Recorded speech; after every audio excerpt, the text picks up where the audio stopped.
Okay, I think we're live at this point. Let me double check something. Something is broken right now, so stand by just a second. Hey, greetings there, Tato. How's it going? Okay. Change that. Okay, there we go. That's a little bit better.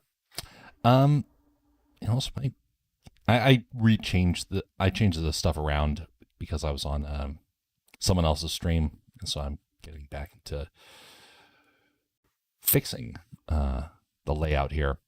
And of course my music dies the moment I do that. So here we go. Got it back, up and running, good to go, ready to move forward. Tonight we're going to be doing some artwork for the game that I've been developing. We are in the reskin process, and I am not liking how this character is turning out. And we're going to go back and fix that. I realized as I was doing it that I didn't understand the basics, and I got down to the third version, and it just looks so flat, so very also weird looking. I think I'm going to give it a try and make the head a little bit smaller. I like the bigger head on like the Game Boy games, but I realized in this game I probably need to make a character that's a little bit more normal looking, just because I'm struggling with this one so much. So I'm going to experiment. I have no idea what will happen over this stream, and that's why it's casual.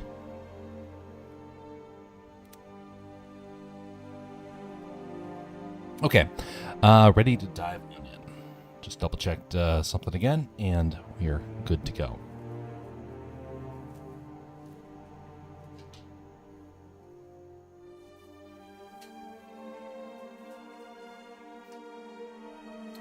I'm going to put my, here we go, glove. By the way, when you're trying to draw on a tablet, these gloves come in real handy. This glove cost me about $1. They're really cheap, and they're very useful. Do you watch the Super Bowl? No. Haven't watched the Super Bowl in a long time. And even so, when I did watch it, it was, well, it was under protest. We'll put it that way. I'm not a fan of the Super Bowl. I think it is, it has a lot of problems. A lot of people will protest the Olympics, for example. A lot of people do not like the Olympics. A lot of people think that there's a lot of problems with the Olympics, and I can agree with some of them. Compared to what the Super Bowl has, ugh. The Super Bowl is a hyper-centralized. It's also incredibly greed-focused. The games, I can understand why people like them. But I myself could never get into the hype. Maybe it's the fact that Alaska doesn't have a team. Or maybe it's that it's just not for me. I do like the Olympics, though, and I will be watching those steadily over the coming days. I like something that has more to it than just the sport, and that's the other thing. The Olympics has geopolitics that's happening in the background. You also have people's incredible careers that are going from zero to hero. You have a lot of unplanned things that take place. Like there was a squirrel apparently that interfered with with snowboarders the other day. I have not seen that one yet. I have to look at it. But it is a fascinating look at kind of the state of the world. It has its problems, but I do prefer the Olympics over the Super Bowl any day. Do you actually live in Alaska? I do live in Alaska. I have been in Alaska for a long time at this point, and I can definitely claim the title of Alaska Man Jeff more so than that person out in Montana or Wyoming or wherever it is that holds the name Alaska Jeff, which pushed me to make the name Alaska Man Jeff for my social media. Anyway, it moved up here because I couldn't find work anywhere else. And after living up here for not even a week, I was employed. Man, it turned things around quickly.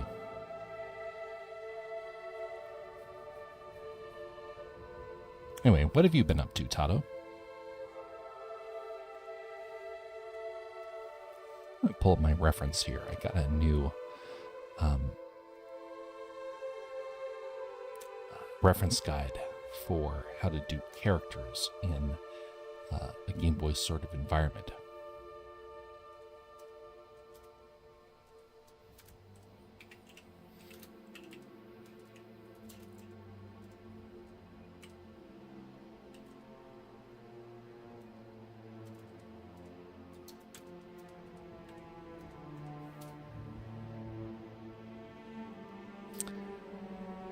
All right, where did I put that reference guide?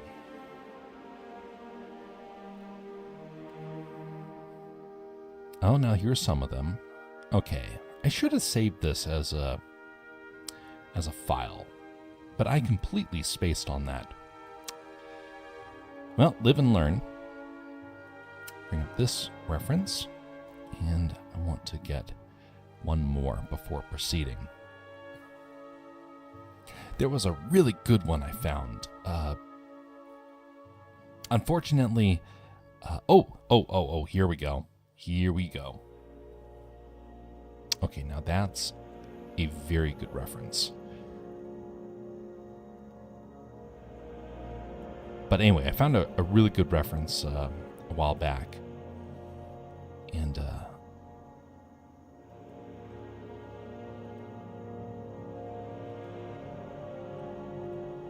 be careful of the references you find. I just found one that was trying to put a software onto my PC. Nonsense. Okay, let me see here. What's the best art you've made? I'd have to say the best art I've made was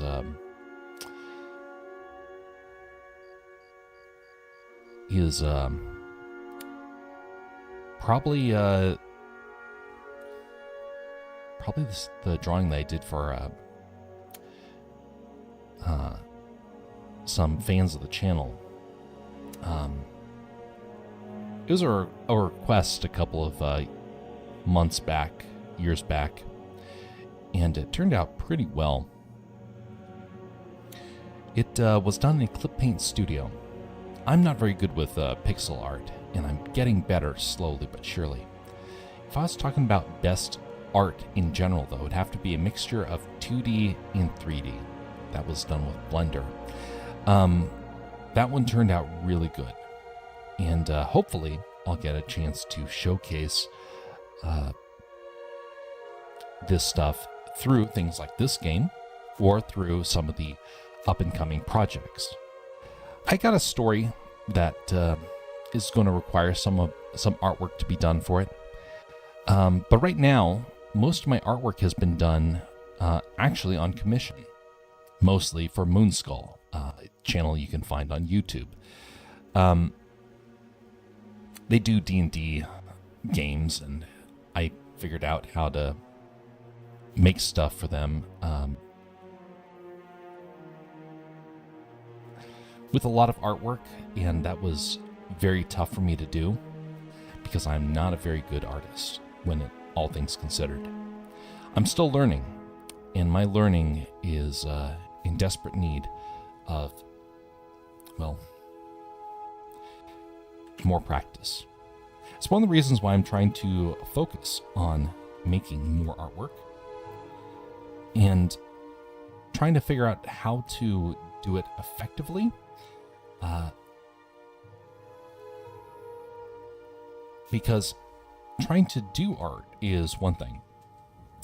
Trying to make artwork that is that works for the entirety of a project, that's very hard. And that part I do struggle with.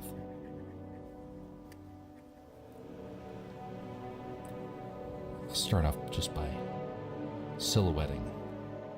I've done this technique before, in which you draw basically the silhouette of a character and then see if it works visually, and then you proceed to actually make it into a color version. So I just want to experiment a little bit with a walk cycle.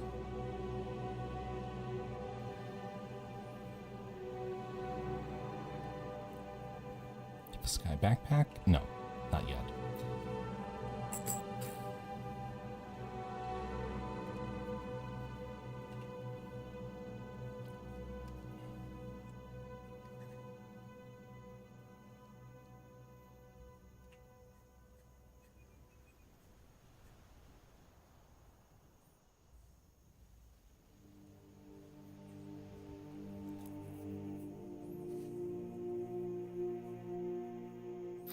Do I think the new Mall show will be good?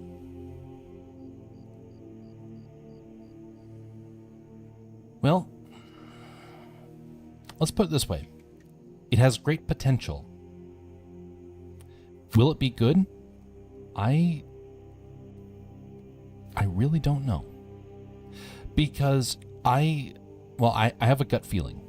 I got a gut feeling that it will start off good and it will become bad as time goes on. I'm somebody who has been studying storytelling for a long time. I have not made a whole lot. I have made a short story. You can find it on the website of castercraft.net. It's a story, Pharaoh and the Smith. You'll see a little advertisement over to the side of the screen every now and again. Castercraft is where I put stuff out there and kind of see if it works. And right now, I've had some success with it. Most of it has not really been all that successful. But that being said, I have learned a couple of interesting things along the way. One of them is that you want a story to carry a consistent narrative that can be traced from start to finish. The best way to write a story is to write it from the back to the front. Start off with a conclusion. Make sure that you have a story. Why do you tell the story to begin with? Because of how it ends. And if you keep changing the ending, well, that means you didn't have a good idea for the ending, and you have to keep adding to it. Or you're trying to take advantage of the ending. It wasn't satisfying enough. Or you're trying to capture it again, and it will never be satisfying. It has to be a solid, conclusive end to your story. Then you can figure out how many seasons you want to have beforehand, how many episodes, how many films, or books or whatnot. But you do not want to keep adding to it. You want there to be a final conclusion to your story. What concerns me about stories is that most writers nowadays do not understand this. And I dare say companies do not have any incentive to try and do it right. They're trying to chase nostalgia. They're trying to get people to support an idea because they remember it as being good. Not because it will be good, but because they remember it being good. I've heard a lot of people who have gotten baited into that. That's why it won't succeed. It will start off strong because people say, yes, I remember this story. I remember this character. And time will go on, and they'll start getting disappointed. And by the time you come to the end, people will be angry. And not just a little bit. they'll be livid over it. I've watched it happen again and again. Do you think the new Mandalorian movie will flop this year? Yes. If it came out 2 years ago, it would have been successful. Now? Well, it won't flop hard. It will flop partially. And I mean that by saying, I think that they have wasted their opportunity. I think they lost the audience that they were building. Or, correction, they are losing their audience. They could make it successful, but I doubt that they will be, because that would require them to do something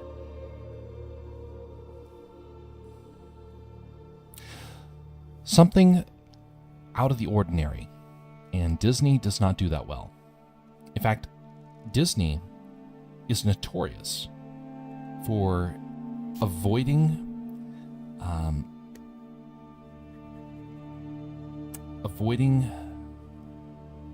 risk for anything.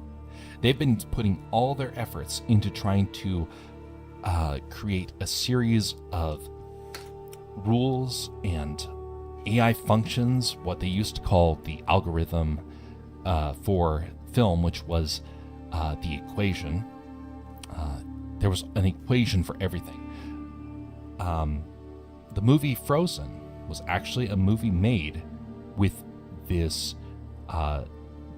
sort of algorithm figured out, with by the numbers. Have a joke here. Focus on this part of the story. And they made that into an equation that they could just repeat endlessly. Well, you don't get creativity when you do that. And that is what has plagued Disney Star Wars for years now.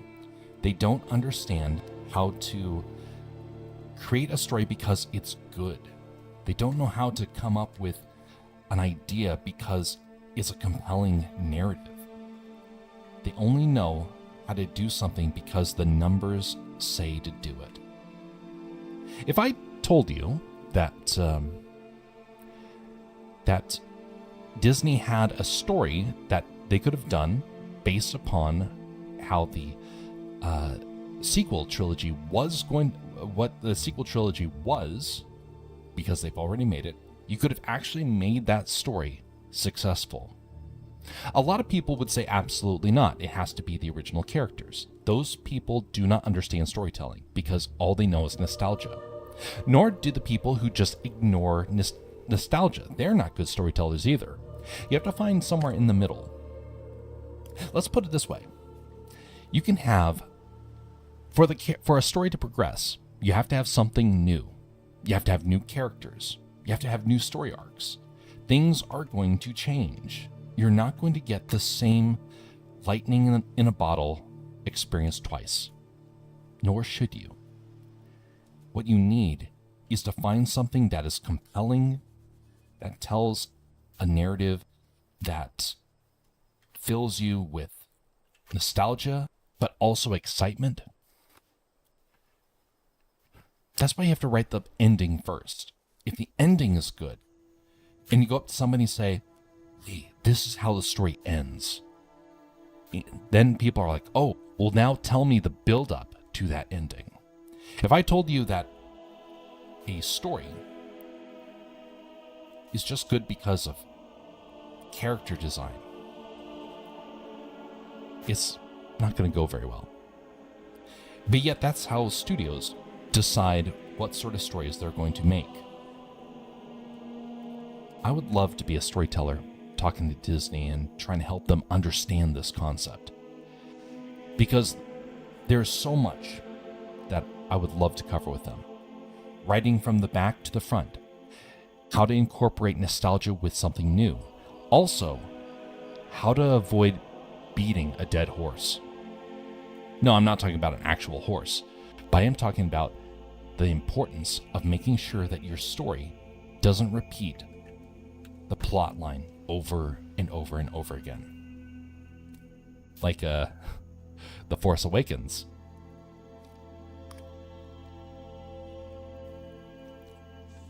George Lucas put it well.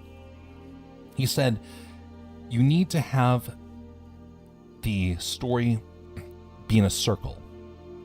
You start at one point, you end at one point. And it goes in a full circle on that journey. You end up at the same point, but it's a different version of that first part.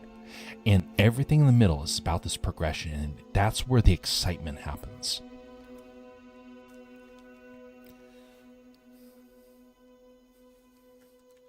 George Lucas was a genius storyteller. He was a terrible judge of character. That's why Kathleen Kennedy took over. That's why there's so many problems with the story that we have right now.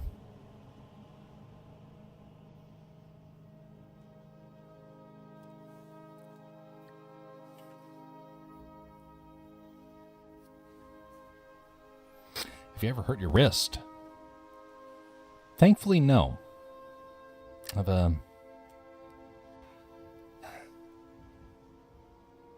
I've had a lot of times where I have started to feel like I'm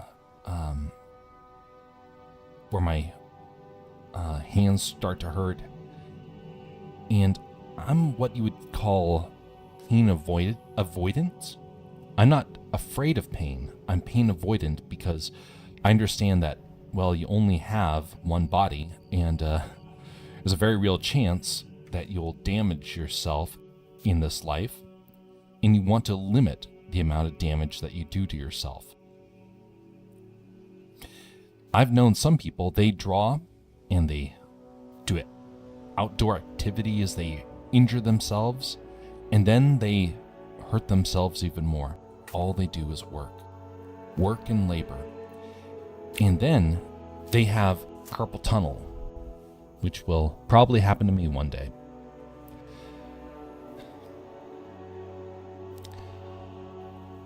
I dread that day. But I know somebody who was my age right now who got it around my age. But they were working so hard, so often, that they broke themselves and they were unable to draw again. I'm pain avoidant because I want to keep doing what I'm doing. Not because I'm afraid, but because I want to make sure that I endure long enough to actually kind of make a difference. Because I've seen what happens when an artist pushes themselves.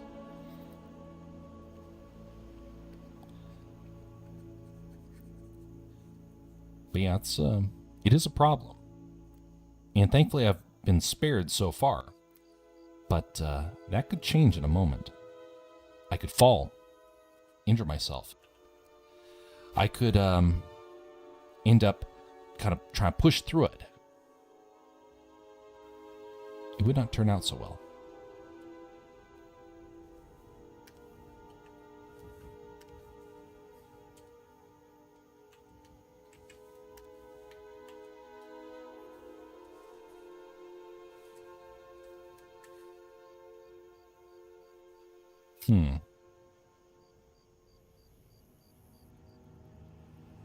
Is interesting. I don't think that's very good, but it's kind of a little bit better than how this character was moving.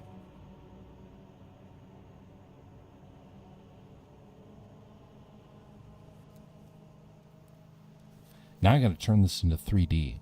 Well, perspective. Now this is where the challenge comes, because I'm not very good at this part. So I got a rough idea of the frames I'm going to need. Now I've got to create a new layer. Turn down the opacity on this one. Hopefully, one day I'll get a chance to tell a compelling story. Hopefully people will find it interesting and exciting. I don't know when that will be. I have a story out there. Not much feedback, although it has been positive so far. But the real story, the real big stories, are kind of nearing. They're not far off from being finished. And then I woke up one day and saw that AI started to appear. And it made me angry when I saw that. Because immediately people started saying, hey, you can do your stuff better and faster if you just use an AI. Like that ruins the honor behind it. It ruins the art style. It turns it into kitsch.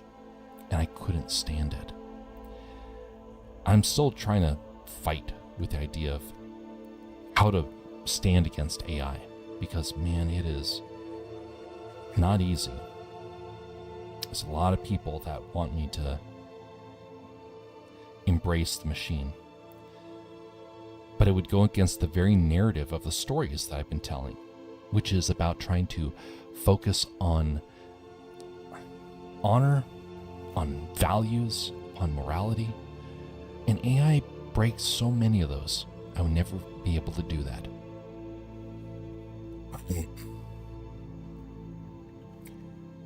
So it takes me a long time to come up with projects and get them to final product. Hopefully I'll get faster at that. Anyway. How long does it usually take to finish art? To finish drawings? Debatable. Sometimes it takes a moment. Sometimes it takes me hours. If it's something I'm unfamiliar with, it takes me longer. And right now, this is a project that I'm unfamiliar with. I'm trying to get better, but I'm unfamiliar with this process. So it'll take me a while to finish something so simple as a pixel drawing. But come back in 3-4 times of drawing this, and it will go really fast. That's one thing I've learned about myself, is that I do get faster with time.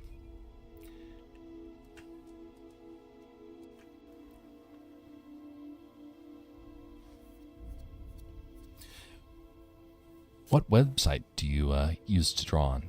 So this is eSprite. It's a program you can buy on Steam. Fairly cheap, actually, in terms of what programs like this usually cost. It's really good. I won't say it's the best I've ever seen, but it sure is a very good program. I have tried the free software, the free website, Pixelate, but it has limitations. Pretty soon AI will take over studios. That's one of the things I've been trying to fight against.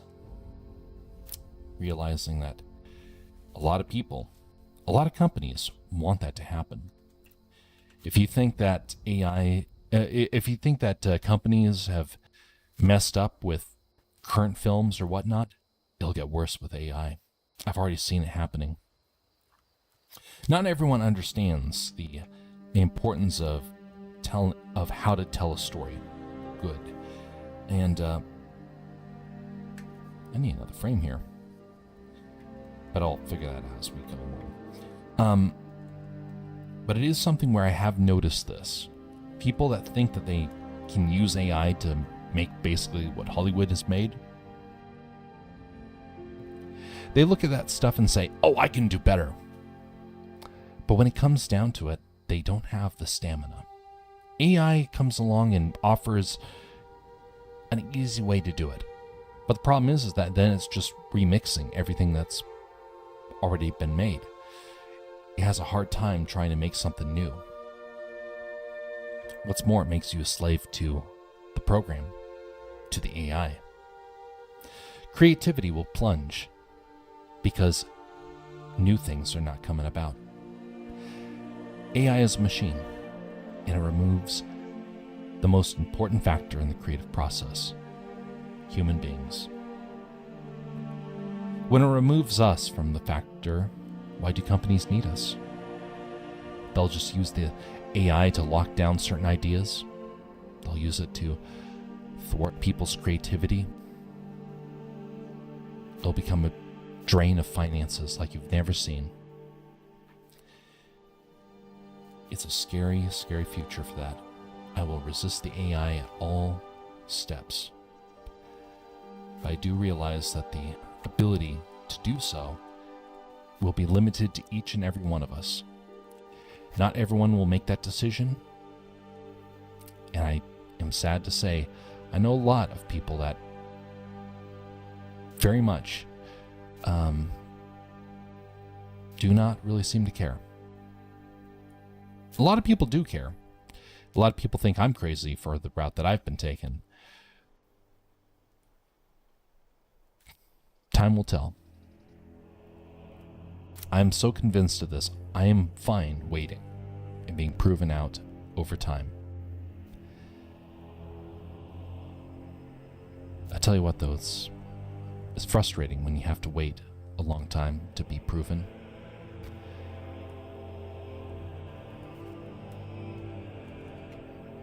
But again, I'm willing to wait.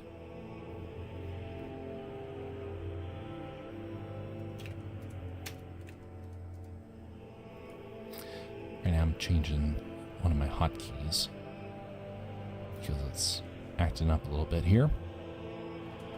Frame forward.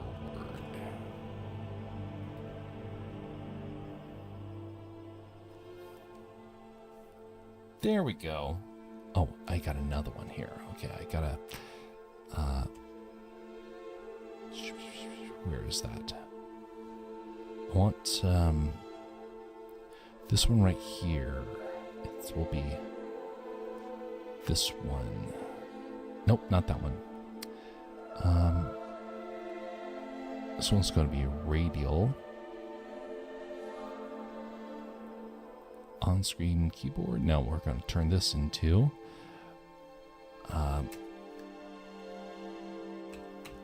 play. There we go. Come over here and let's try it. There we go. That's much better.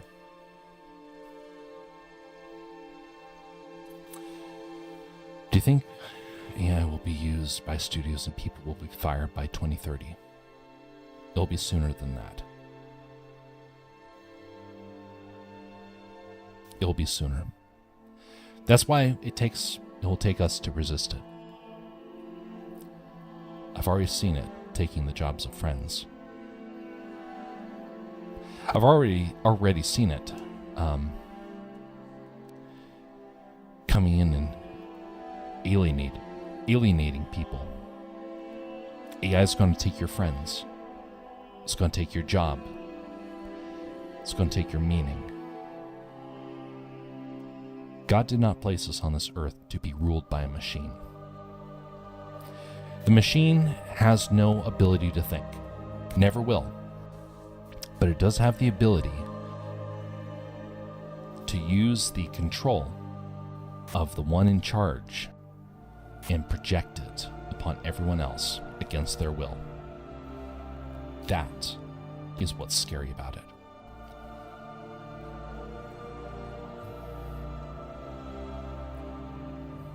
And it is truly frightful what it can do.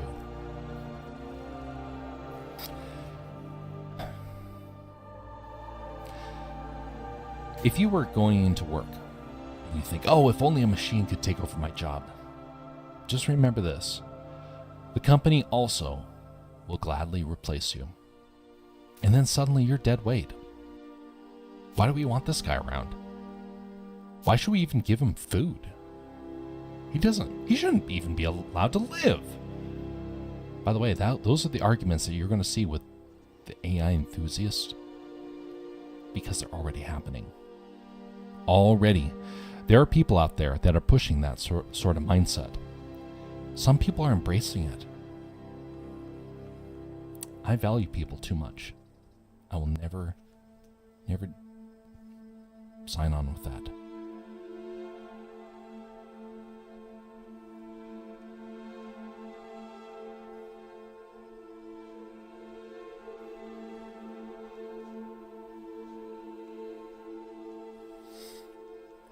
But I do wonder how much longer until people understand.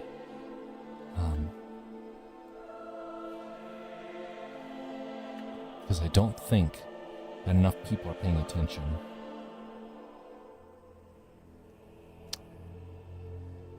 But if people do get fired, like they already are, Amazon, for example, fired a whole bunch of people, and they said that they weren't going to. I was working at Amazon when they came up and said, hey, in a couple of years, we're going to replace you all with robots. Until then, you are human robots. They didn't care about us. We were slaves. And I do say that because they treat people terribly. People with broken arms coming into work and they're saying, you're fired if you can't do your job fast enough.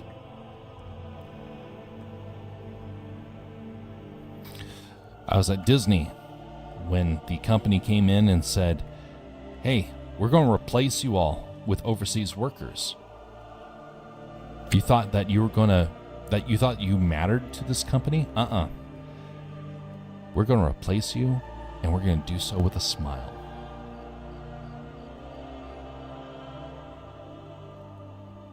That happened, and I met one of those animators who was thrown aside. Thing was, is he still loved the company. He wanted very much for the old days to return, but they never would.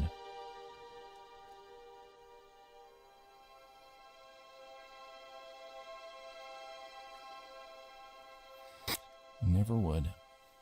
Poor fella. And he was a hard worker. Turned into a human copy machine. There was no creativity in him anymore. They threw it out the door. They wouldn't let him do creative art anymore. They made him into a robot. And he used to be an artist. That's the thing about AI. It's designed to sap our will to live. And it definitely did that to that guy. Definitely did.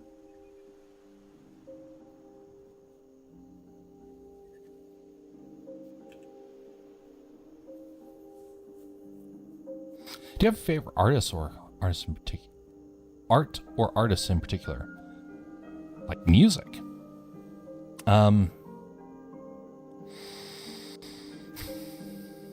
I love 2D art.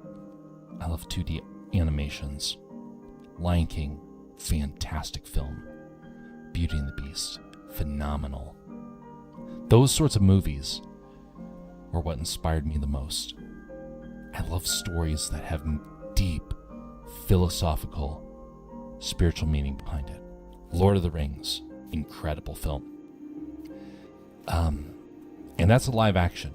I love live action, high quality live action films. But I do prefer 2D animation. In particular, the Disney Renaissance films. Tarzan, incredibly beautiful animation. Great music, great acting. It's a culmination of the skills of masters coming together to make something special. That's what's so wonderful about it. I wanted to contribute to that sort of world.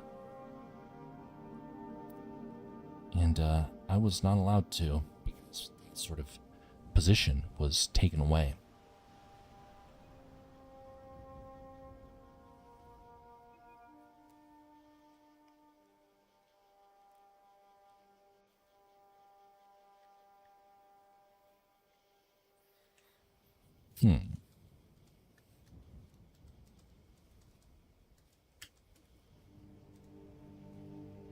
Shade this character. See what happens. I'm using my reference guide right here, trying to see how close I can get to it. I'm not tracing it because I want to learn the process.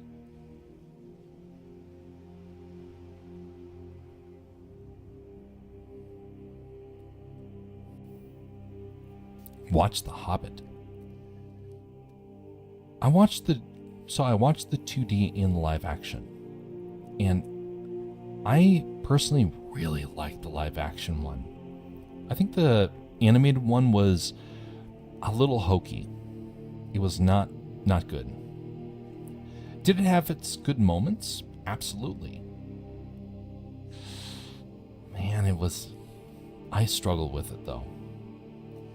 The live action was fun, and it had deep, well done meaning. But the story of Lord of the Rings is a deeply philosophical narrative. And when it doesn't get that treatment, it suffers. And the 2D animated version was, while it was creative, it lacked the importance and the epicness that was required for the story. I think they could have done better. But also, it was a huge film. You'd never be able to pull it off with just basic 2D. So I definitely enjoyed the films. I would have preferred if they would have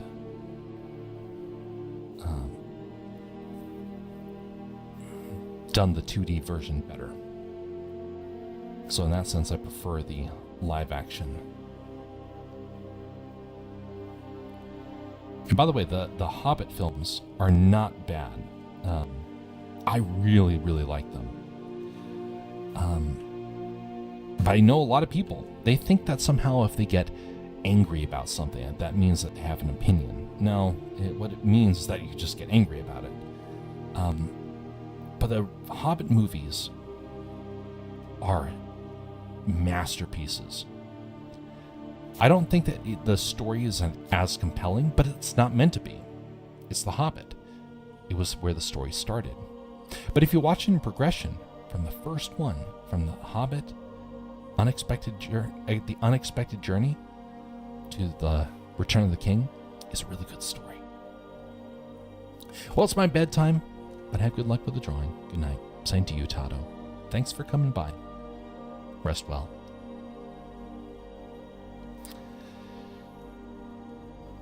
Right now, folks, I'm going to be focusing on trying to get the shading done on this because I want to try and start replicating this, and I'm not sold on the design that I currently have.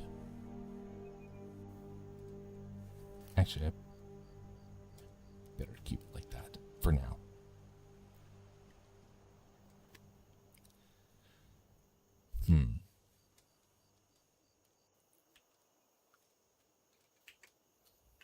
That's probably better. A little bit more contrast.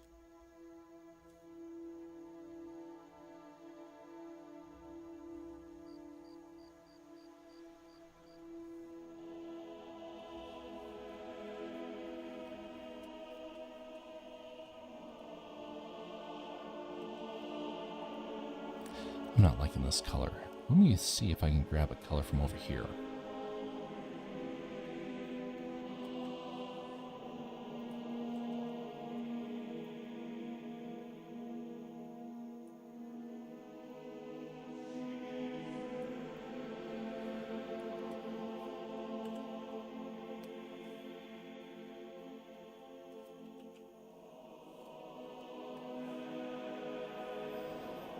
I like how that color combination turns out.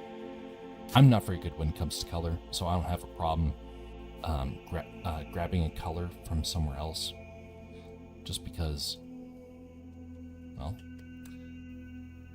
I'm not very good at it.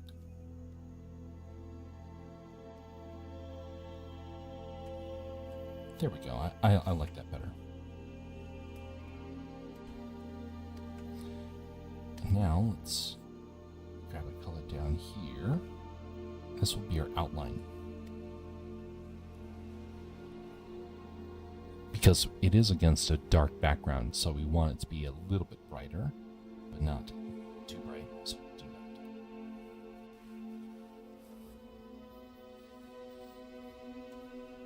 that. We have black, in addition, black up here.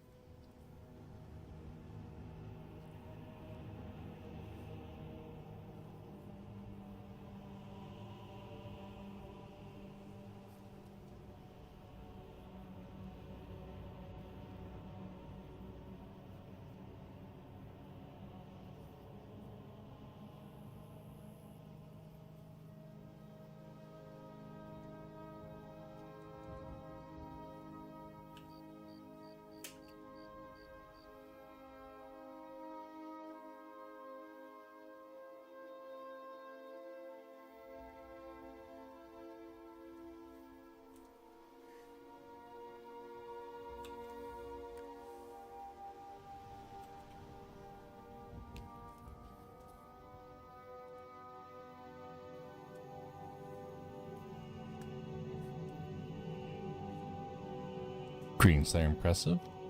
Thanks for coming by and for the follow. The audio notifies me on my end, but I don't necessarily have the proper connection so everyone else can hear it. Stay hydrated? Oh, absolutely. I have water galore. I actually was notorious when I was in sports. I had 3 water bottles by comparison to everyone else who had just 1.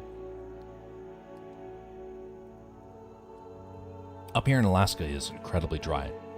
I have a water bottle or cup with me everywhere. What a boy. Yeah. What a man.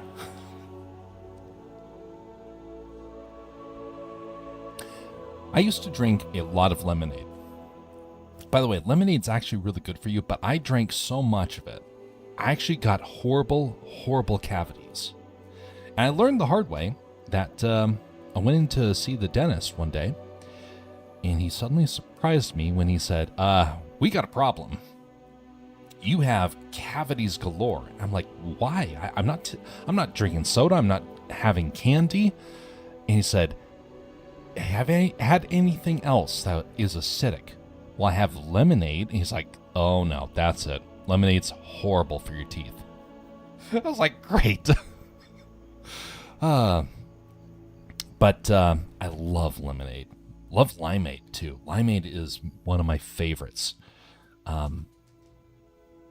But alas, you can't have too much of it. Otherwise, get the teeth problem. Anyway, what have you been up to, Impressive?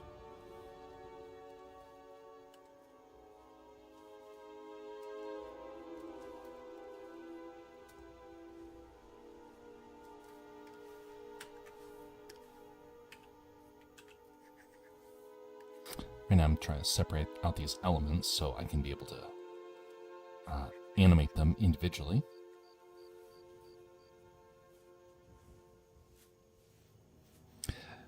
That reminds me I need to book an appointment for a filling at the back of my teeth. Ugh, yeah, don't put it off.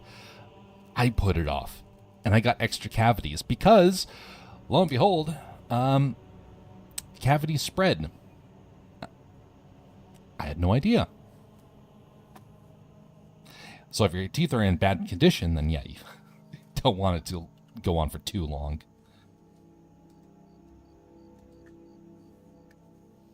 Hopefully it doesn't cause too many problems for you.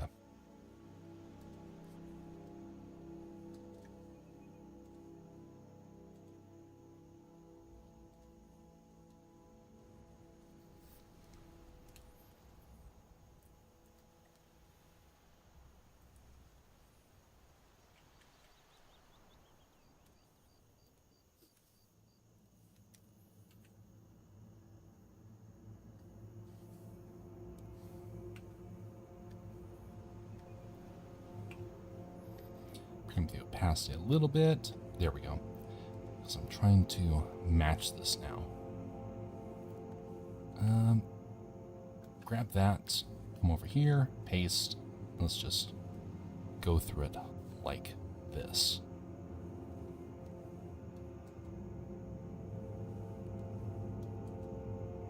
I'm not very good at pixel art. I'm getting better slowly. I still got a long ways to go to be able to master this. Wait a minute.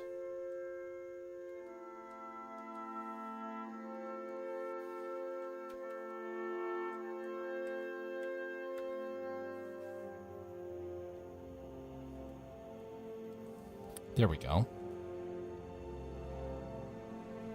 Better. Is it easier to make 2D or 3D Blender animations? I would do Blender, but my Chromebook is worse than a potato. Understandable. I like Blender. Blender has so much potential. But you know what? I prefer 2D. If I could, I would become a 2D animator. But at the same time, I found out that my strength is not in drawing. It's in storytelling. I've barely gotten a chance to tell stories, but the times where I do get to tell it, well, there's been a couple of times where it's gone really well. In terms of creative storytelling, it's been a bit of a hit or a miss. Of which is my first short book, booklet of the Bear and the Smith that you can find on the website. A free one that you can read on there. That's just the printed version. I've been experimenting with what it's like to try and actually print something like that. But that being said, I have a couple of other writings that I'm really finding that I lean into better than artwork. But I like being able to draw because I like the ability to come up with an idea and try and capture that from my mind, and I'm not good at it. Sure, I specialize in it. It's part of my career. But I definitely would like to get better at it. I'm trying to make a story of my own. Still on the drawing board, but I hope to make a comic of it and turn it into an animated movie. Something I will try and offer as advice. Make a storyboard of it and decide what direction you want to go with it. Comics are a lot easier than full-length animated features. But if you do make a comic, know this, it will take about a year to make. Maybe 2 years. I know one comic artist who is on their 3rd year of making a comic book. 1. It does take a long time. Anything worthwhile takes a long time. The stuff I do doesn't usually take a whole lot of time because I'm making some pretty simple stuff. I mean, this right here, this is simple. But if I was to make a full-length feature, which I would love to make, I'd have to be able to dedicate years to it. And the problem is that, well, I don't have the money to pull that off. I would get thrown out of my house before I have a chance to even finish it. So I got to be careful. A comic book's a lot easier, but a lot harder in many ways. All I can say is hope it goes well.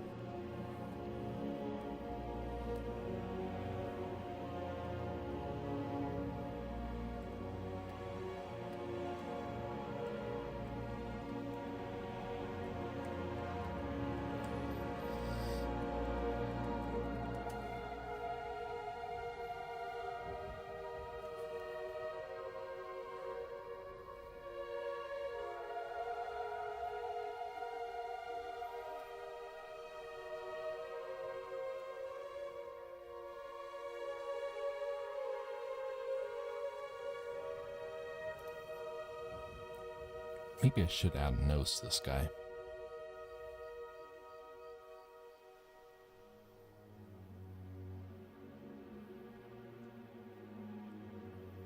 It's not bad looking.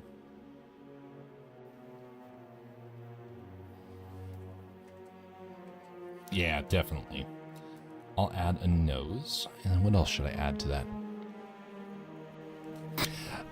Do you have a Discord? I also hope to get better. I also hope things get better on your part. I do. It's been a fairly quiet Discord for a long time. It's right here. Let's see here. Where's the copy button? We were growing for a while, and then everything kind of grew quiet, and then it started backsliding. But that's where it is, and that's where I usually post updates. I had a lot of plans for that Discord. It didn't actually pan out quite like I was expecting, but that's how life is. Sometimes things go smoothly, sometimes things are a little chaotic. And the Discord was just kind of at least a good way to keep in touch with some folks. But I put way too much effort into it. I will just say that. I've been in the process of trying to backtrack a little bit.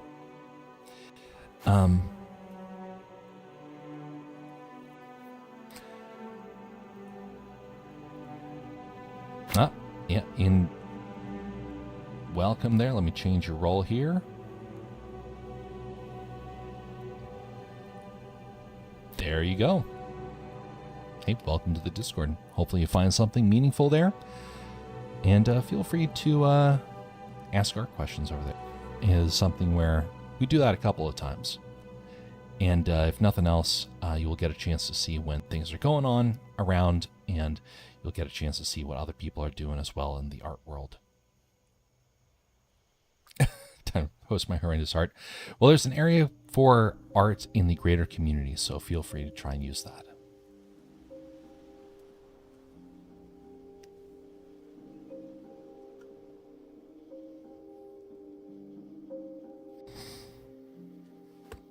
It's kind of an interesting look. Kind of has an old-fashioned comic book character look.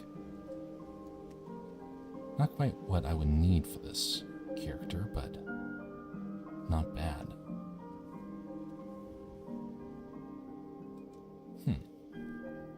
It just makes me think.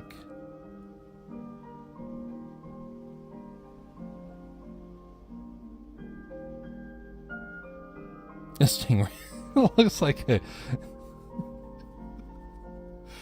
like it drank oil for its entire life. Oh my goodness.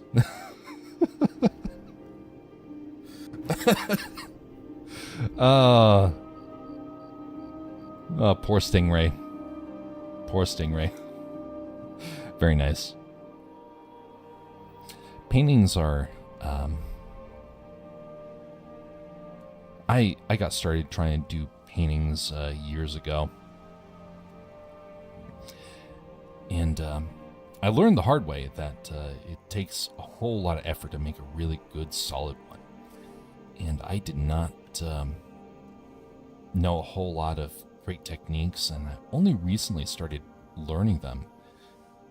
Kind of wish I could go back in time and redo some of my old artwork because of that. There we go. Got the new face squared away. Now let's see what that looks like. Oh. Hey, not bad. Not bad. Okay, so now the next part of this is I got to get the torso to move along with him. So I have the basic torso here, but I have to make a new layer for this. I just wish I started doing art sooner. Understandable. My first artwork was not very good. And I had very kind family members who were encouraging. But I could never really learn how to master it. And I only started mastering it recently for some types of artwork. And I'm going back to grow my skills again. That being said, everybody has the ability to make something meaningful. And as long as you make artwork that is of your own skill, you have potential. If you allow a machine to do it for you, you'll never get better. The struggle is what matters. That's how you get better. And so, yeah, it may not be good now. Practice does make perfect. In fact, we do have a fella over on the Discord that keeps posting his artwork. His name is Jersey, and he has been getting so good at it. The first drawings were kind of mediocre, and he just keeps getting better and better and better. Gotta burn AI. Hey, yeah, exactly. That's what I tell people all the time. Burn the AI, because the AI is a nightmare. It's going to be the source of future suffering, and people have no idea what it's doing to them. I know some people, they think for certain that they can try and control the AI. They can use it. Jersey has such cool art. He does. He is definitely getting very good at it. I hope that he continues to grow. He has a lot of good potential there.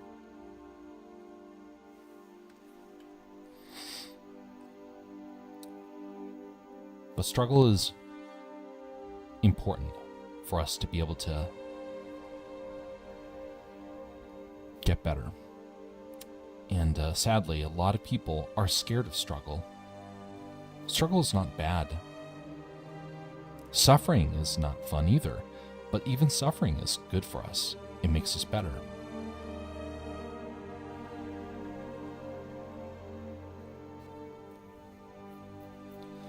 Super Bowl ads were entirely made from AI, like that annoying Coke ad. Pfft. Yep, man, that so many bad types of AI videos out there, and people have no idea how bad it looks. Funny thing I learned was that a photographer inserted art of a flamingo he drew, and it won the AI contest and won it. Yeah, people want the AI to succeed. Not because it's actually going to help them or anything. It's because, honestly, they don't like work. And the thought of having to work and prove themselves is very scary for them. And they don't know how to do it. Trying to resist the AI is going to become quite the hassle. But we have the ability to do it. It's going to take some dedication, though. And now, thankfully, people are starting to wake up. People are getting scared. They're getting upset. We're now starting to see friends and relatives lose jobs because of AI. And we're like, this is not a game anymore. This is now our reality. I was there when I saw companies starting to eliminate jobs and send them to the machine. It was just the start.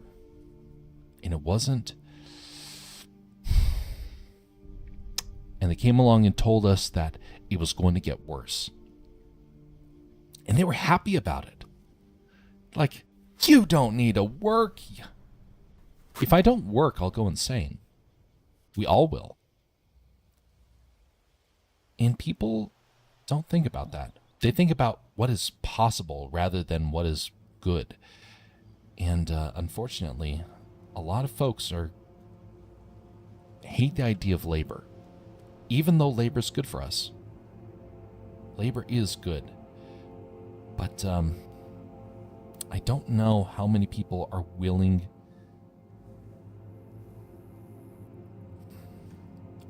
to feel that struggle. So many people just want to have it over in a moment. Give me the garbage and I'll be happy. I won't. I will keep fighting to try and do something that is meaningful, because I know that the moment that I stop, well then basically the AI has won, or the evil companies have won. And I do call them evil companies because they would fire people in a moment if they thought they could make a profit. And they have. They have done that. And I want to try and prove them all wrong, even if I have to fight my entire life to basically barely make ends meet. Thankfully, I do have a job that does not plan to replace anyone with AI, and they have stressed that over and over again. They've realized the danger of AI and they're pulling back. But a lot of other companies don't understand and they don't care. It will take customers to reject them and say, you know what? You choose AI, then we choose someone else. I'm struggling with keeping up with my daily routine, but it becomes harder when I hear bad news on the TV, AI being one of them. You know, I concur. I have not been as productive the last couple of years because of that. In fact, this last year has been very tough for me. Mostly because I'm realizing that the chance to find success is disappearing. But you know what? It's never hopeless. More people are waking up. More people are understanding.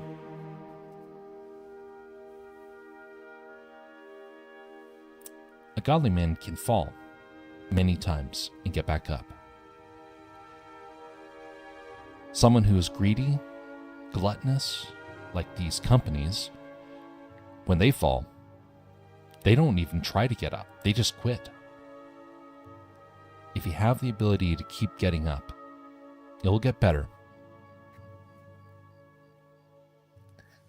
Don't allow the fear-mongering deter you from struggle.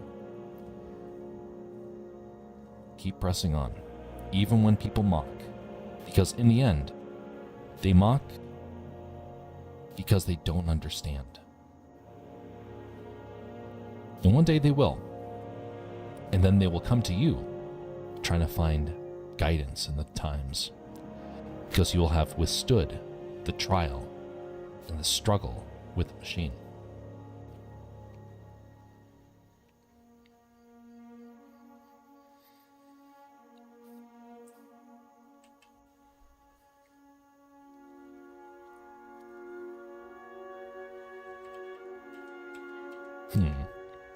We'll keep it like that. If I don't work, I get lost in bad habits. Yeah, that's understandable. Who taught these rich people that they should be horrible to people under them? Isn't that interesting? I was in a business class back at college, back in 2013. And I was in the class, and the professor asked us a question. If you have employees and you have the ability to replace them, should you? And he just allowed for the students to respond as they wanted. And oh my goodness, every one of them wanted to fire everybody in a moment. They didn't care. They had no morality whatsoever. And the professor just kind of listened. And then it came around to me. And I responded with the things I'd heard when I was working at Disney and Amazon. I mentioned about how these companies don't care, and how if you want to connect with an audience, if you want to connect with customers, you have to understand their struggle. And I got so many, everyone else in that class was like, all we want is money. All we want is power. If it's the shareholders that matter. That is not taught to them by good people. It's taught to them by the devil. It's taught to them by their own evil desires. We all have a desire to want to see ourselves succeed. I want to succeed.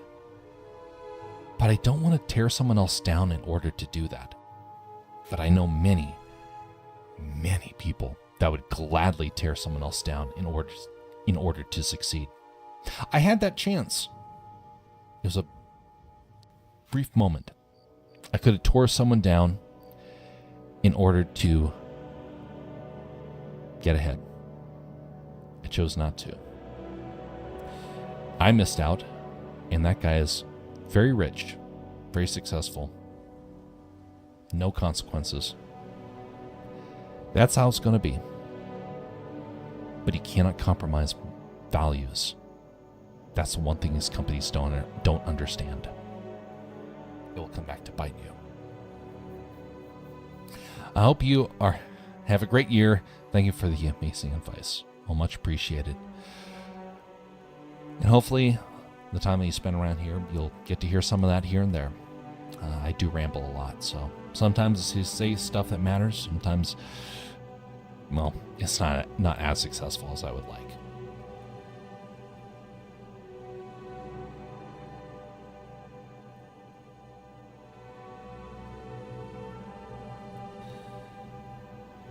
One of my contacts from back in the day told me that he had an idea to make us both rich. And I listened to him, and he went through the whole detail. And he thought that I was on board with it. And I said, no, because it's going to require something to happen to basically try and break some sort of rule in order to find success. A rule that I cannot break, or will not break. And he could not understand. And finally, rather than try and understand why, he was just like, no, we're done. We're not going to do this. And he moved on. I wish I could go back and talk to him, ask him if he thinks that his path was better. Because I think he understands it was wrong. But when you're in the middle of trying to get rich, you really don't want to hear someone come along and tell you, hey, might not want to do that. How dare you come back and question me? I'm not trying to be evil with you. I'm just trying to warn you. Stuff is a problem. This stuff can destroy you. You're just trying to hold me back. No, like I said, I'm just trying to help. And he could not understand that.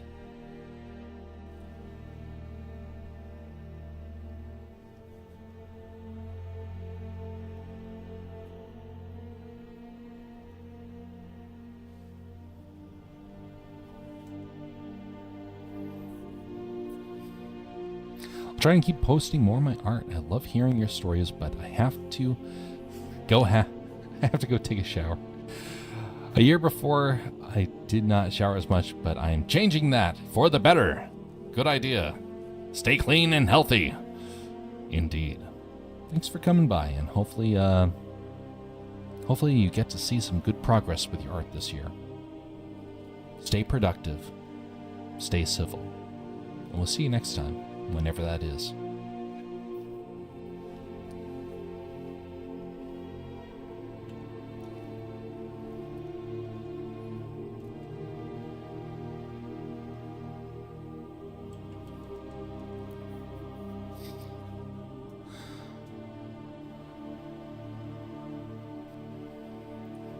It's kind of been interesting, actually.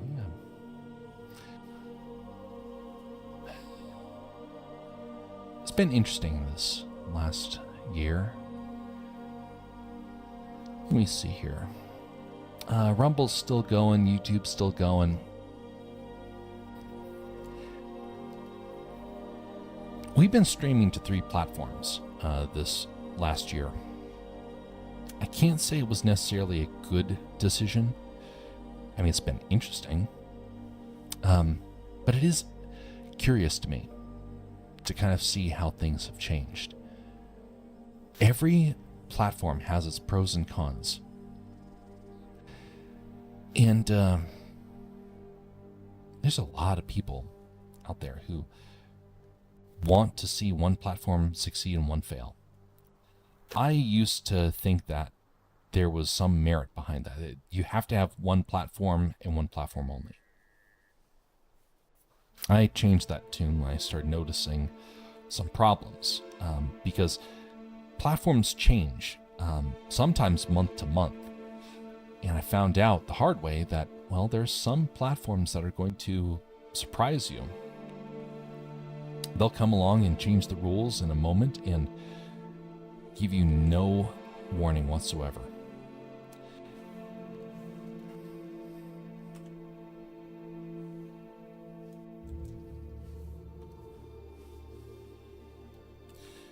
Twitch did that to me last year. Uh-oh. A second.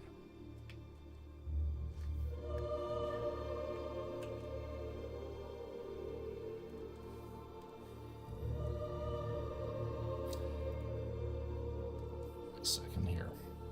Hey, greetings there, Jersey. How you doing?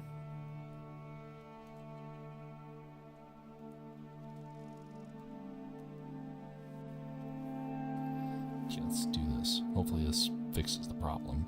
Seems to be a bit of a software bug.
That's better. What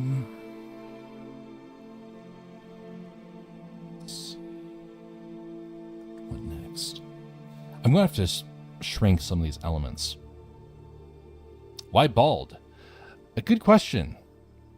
Because he won't be bald in the end. I'm doing this in layers, and the hair is going to be the final layer on top. And in doing so, it will make it easier to animate. So I can have different moving elements, figure them out in perspective, and proceed that way.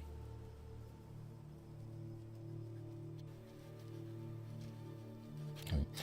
I took some time to look at the file that you sent, and overall, you did a very good job at optimizing. There's very few things that I could find that needed to be improved upon. Nothing really all that necessary in terms of scene settings. But there was one thing that you could do to try and optimize things. Two things. Lower polygon count. And the second thing was pre-rendering elements. That's probably the fastest thing to do, and that's where you do it in terms of layers. I used to do this all the time when my computer was not very strong. Kind of like what I'm doing here. I'm drawing this in different layers. I have a head, I have a torso, and now next I'm going to be working on the legs. By doing them in different sections, it allows you to, and rendering them out separately, it allows you to bring them back together in a compositor. Pre-rendering is Let me see if I have an example of a file that has done this. I used to do this all the time on old projects because I had no ability to make high quality renders without it.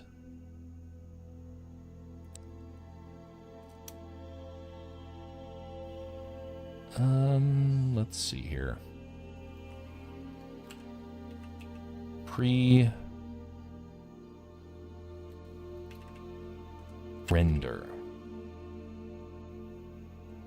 It'll take a moment for it to come up here in the search.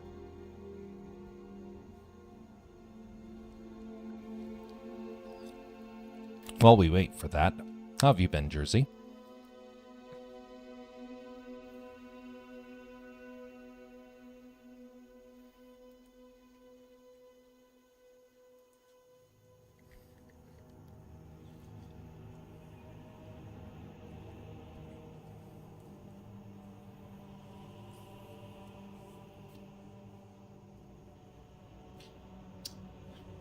Just a second. There we go.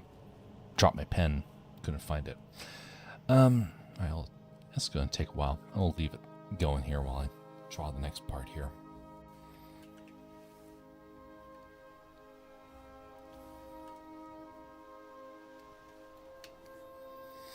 Alright, we have a little bit of a clearance problem here. So we're going to start off just by shortening the torso a little bit. Just go one. Actually, we might have to do two at this point. Yeah, let's just do one for right now.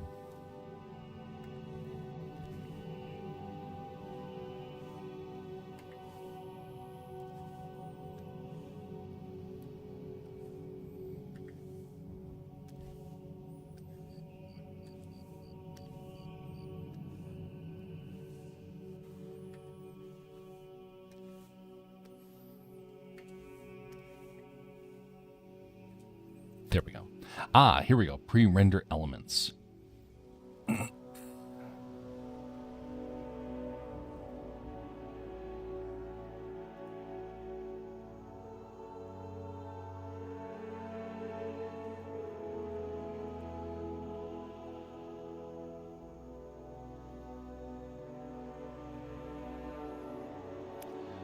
don't want that one. Old commissions. Free. There we go. Okay, here we go. Open up this. Where's the poly count? Okay, let's see here. Where the poly count was this high. Is it something about the fog sea? Paint Diesel 101. Let me pull up the file here in just a moment, because I said I would do that the other day, and I got back late from a trip, and so I was unable to do it the other day. Let's see. Is this it? Ah, come on. That's a terrible pre-render element. But I'm in the right area. It should be fairly easy to find from here. Oh no, this is an old project that I'm thinking of. So I need to go over here to old projects. Here we go. Oh, here's a good example.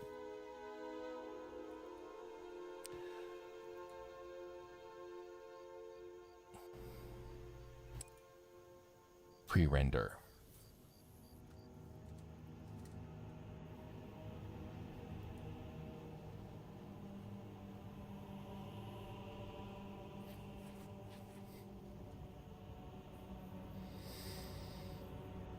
Oh, I forgot about this project.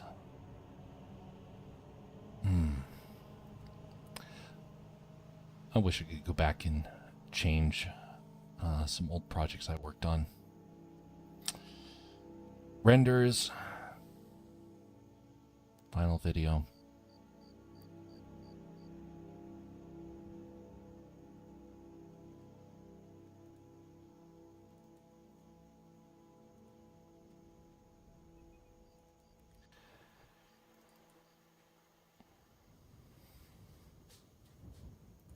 passes. All right, here it is right here. So I had a very old computer. It was not designed for 3D, and I struggled to render anything. I had a shot that I was really trying to get to work. This is the final shot that I was trying to make.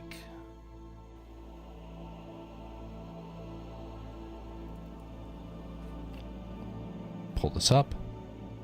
Pull it over here. This right here. Lego aircraft, start a spacecraft, flying through, shooting out missiles, boom, boom. Well, I couldn't get that to work. Every time I tried rendering it out, it crashed. So what I did was this right here. I first off started off by rendering the background. Notice it's just the background. This was one of my very first animations. It's back when I had all the time in the world to kind of experiment. Then I ended up rendering the missile elements on top of it and the turret. This was the second pass. This is the background, but the only parts on here that are 3D is the tower and the missiles. Then I rendered it again, this time with the spacecraft in addition. But you'll notice there's something missing. The flame trails. The flame trails are missing from that scene right there. And then finally, I had this. 4 passes for this shot. Was it difficult? Yes. But you know what? I was able to make it work because of that. Now, when I have a scene that's too complex, this is what I do. I render it out in sections. Use the render as the background, and then put the new elements in front. This is called making passes, or a series of pre-renders. After Effects was notorious for this, because everything had to be pre-rendered, and it was so utterly frustrating. This was going to be a short film, the Lego one, and I had all sorts of ideas for it. But in the process of trying to finish, it died. This is the shot that killed the computer. That is about 10,000 Lego bricks. That killed the computer. And notice how very short that was. Because when I rendered that, suddenly a wisp of smoke came out of my PC, and it was dead. I gave up on 3D after that point, because I didn't have a PC. It took me a long time before I could actually do a short again. And you know what? I'm still struggling with it, because I don't have the free time a lot of these rich people have to try and pull this stuff off. This was done in Lightwave. It was an old program. I liked Lightwave. It was a good software for the time. But it had its problems. And one of the problems was that it could not do massive renders. And when you did render it out like this, that was a big shot. All those spaceship going past. But the problem was, if it rendered dark, there was no salvaging it. And I rendered this and it was way too dark. The real shame. I tried fixing it, but yeah, I couldn't really get it to work. This is about as good as it got. Another shot. And man, that was a hard one to do. And all was so very bad. I was doing this when I was 16, 17 years old.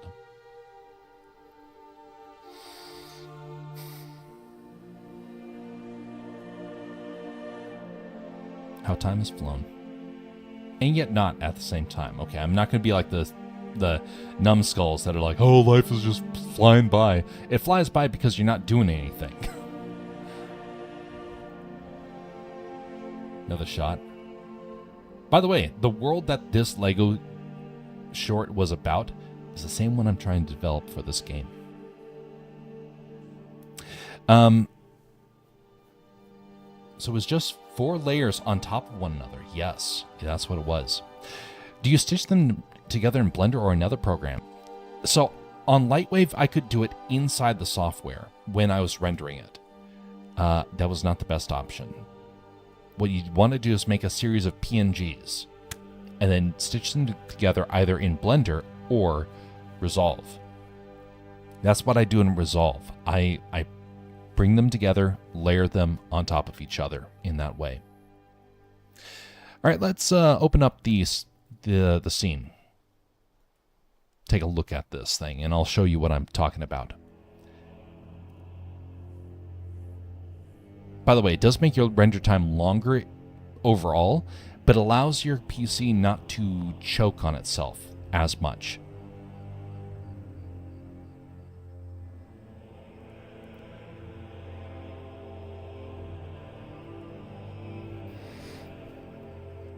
All right, here's the scene.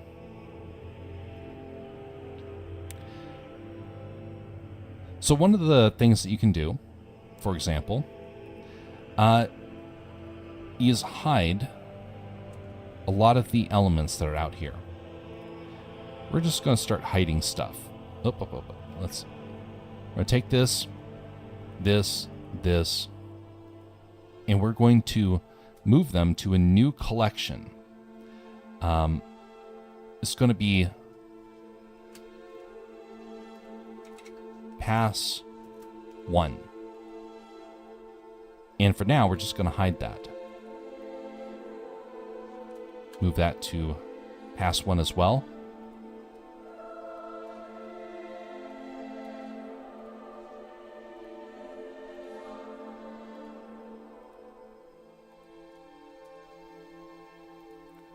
There we go. That's our first pass for rendering. Actually, we can actually move this one as well because this is part of the foreground. That right there. This is our first shot that we render. Because this one should be just fine. Afterwards, you can be able to take these elements, grab the animation elements back here, and we're going to put this into a new collection, Pass 2. And I'm not naming these passes correctly, but I'm doing just for the sake of it. Pass 2.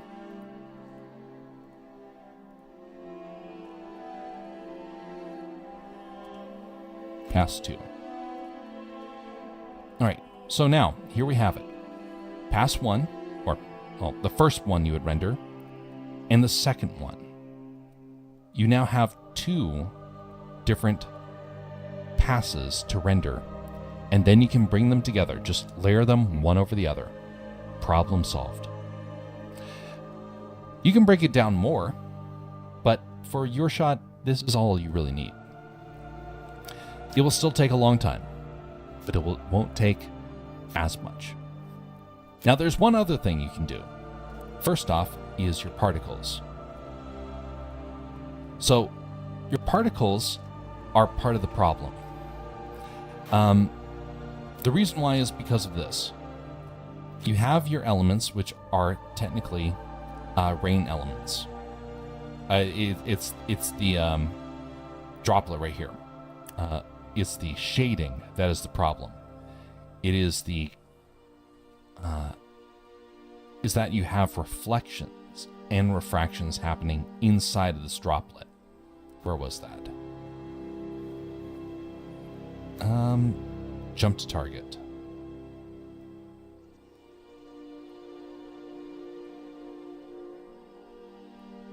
Where was that? Here we go. Here we go. That's why I couldn't see it.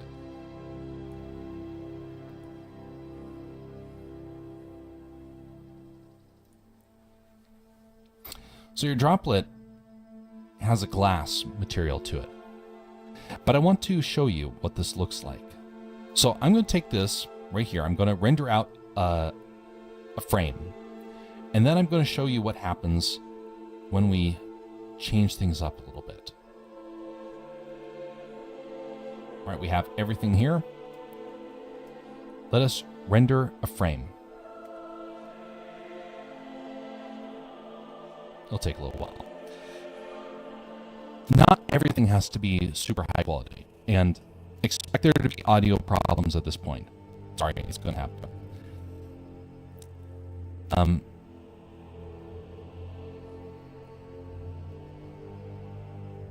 But you can get away with things being not 100% accurate.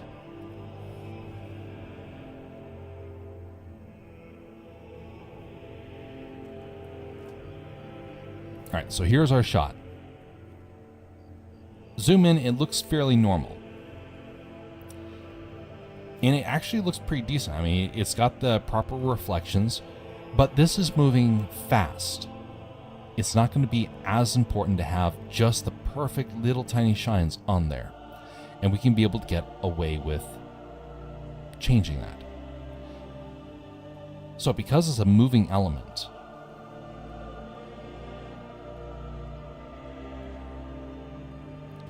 I had it earlier. Here we go. Droplet. We're going to try this instead. We're going to come over to our render settings and light path. We're going to change the transmission down to 0 and transparency. Well, actually, both of them are going to be at 1. 1 and 1. Let us now render it now and see what this looks like. So this is frame 1. It was at 35 seconds for my PC.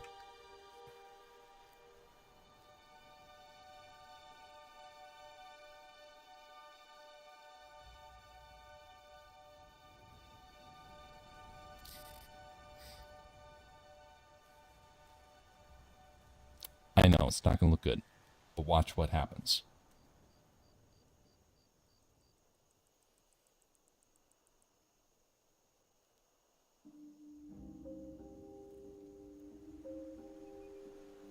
This is at just 1 transparency.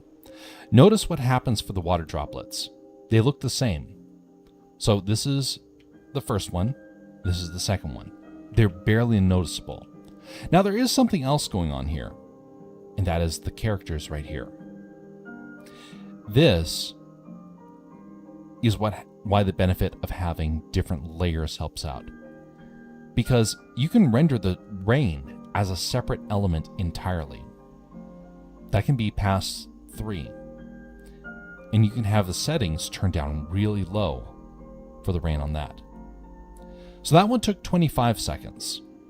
So, 27. So we saved 10 seconds by doing that. 35, 27. Now let's make it look correct again. And let's take another technique.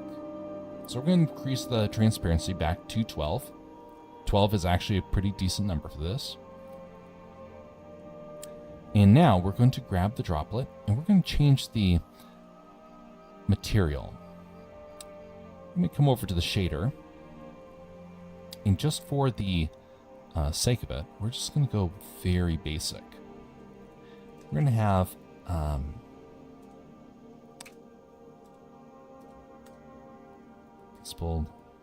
let's have alpha move down to here. And let us see what that looks like.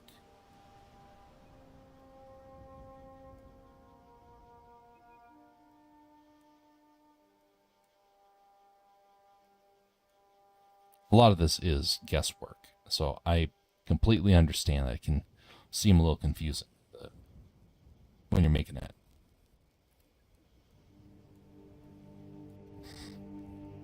So this is before, and what we're going to try and do is match that. So we're going to turn that a little bit gray. And then we're going to turn the alpha down a little bit more. We want to be able to see through it.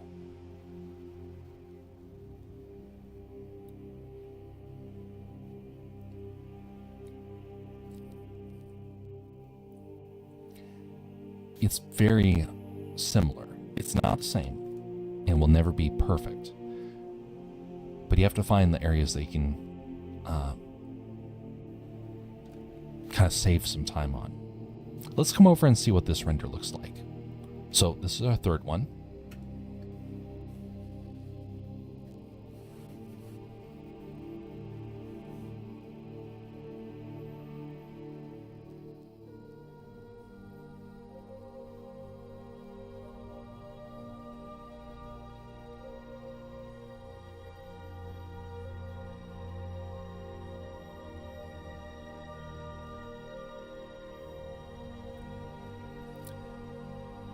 "25 seconds. That was a full 10 seconds that we saved. That's what it looks like when it's at low opacity. This is what it looks like at the original. So this is what we currently have with the settings. This is what the original looks like. Let's look around the area and see what it looks like. This is current. This is the original. So you will have some changes. Some things will be different.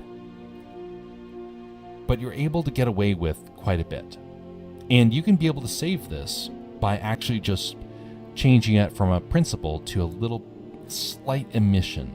And then you can solve that as well. But we just saved a lot of time. Oh wait, I had a little bit of glitch there. It's a little bit higher, but that was because I started doing things before it had finished rendering. But either way, you can start by doing things like that. Separate out the elements and change some of the materials around. Here's the other thing you can do to try and improve things. Your mesh. Not everything has to be super high resolution. Part of it, now this is going to sound a little weird, but part of it is the polygon count without a subdivide. Now, what am I referring to? This has a high poly count, but the when it renders is not the problem. It's actually about whether or not it's loading in fast or slow. High polygon count for images tends to load in slowly. Not entirely, but it has done that before for me in the past. And it has been a routine problem. So I'm going to take this element right here. I'm going to duplicate it. And I'm going to just isolate it. And we're going to try and reconstruct this a little bit. See if we can maybe optimize a little bit.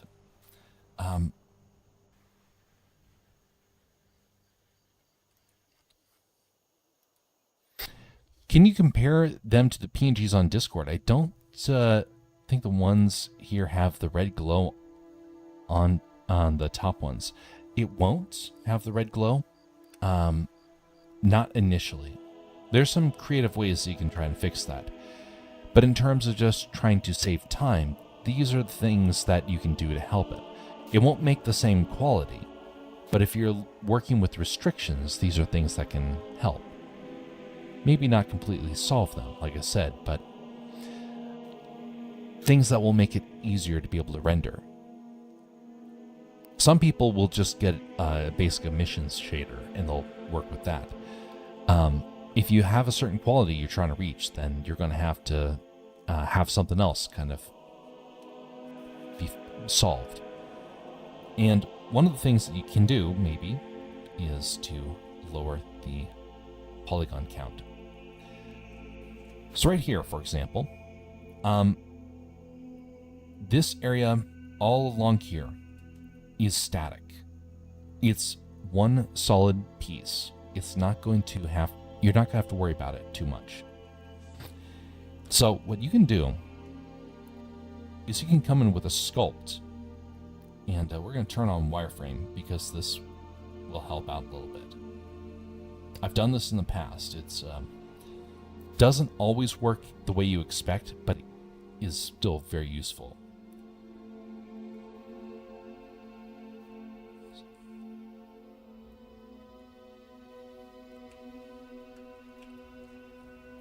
Okay, so we want to have the remesh.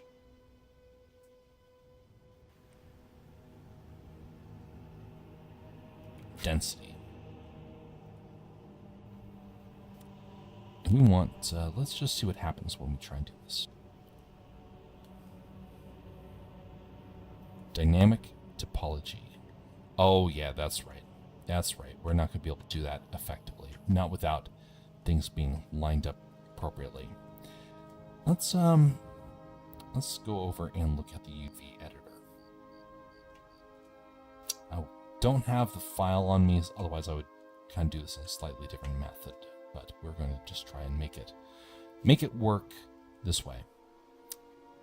Okay, so we've seen that. Let's go over here. What we want to do here is select those right there. We're going to try and use decimate geometry.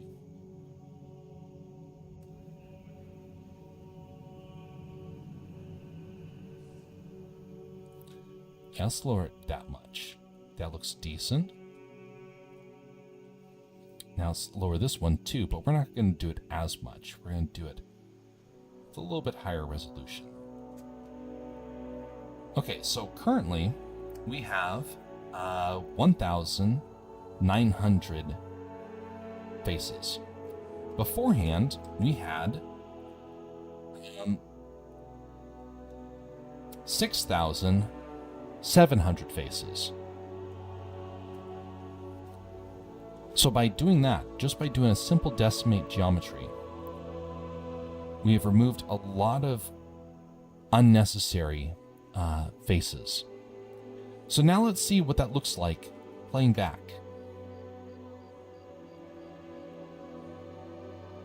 You will see some change to the animation, but not a lot, at least in terms for images like this.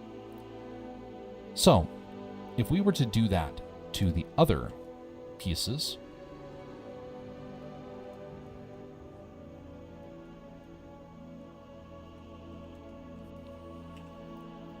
decimate. I'm being very careless with this because I'm doing it on demonstration.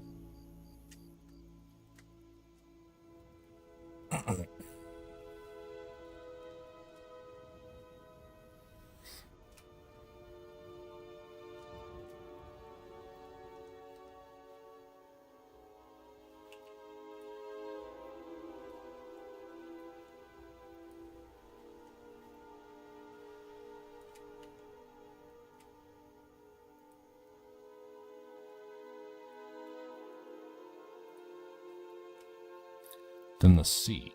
The C can actually have its resolution lowered just a little bit. Because unless you're going to have choppy waves, you're not going to notice it a whole lot. So we're just going to reduce this to about 10. And the way you can be able to tell if it's too much or too little is by looking from the side here. And if you don't see the shape of it changing a whole lot, then it probably won't be too big of an issue. So let's come over and render out for number 4. Let's see what this looks like.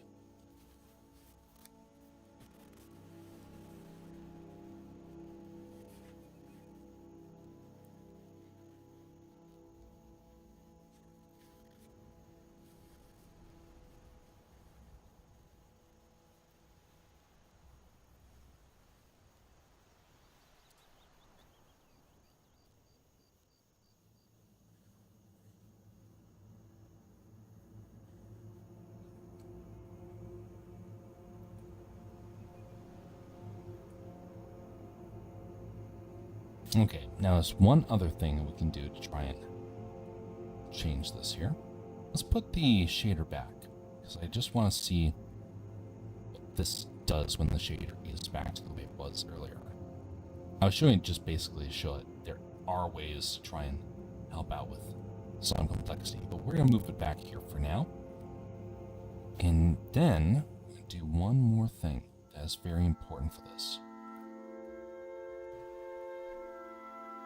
Coming down. Oh, interesting.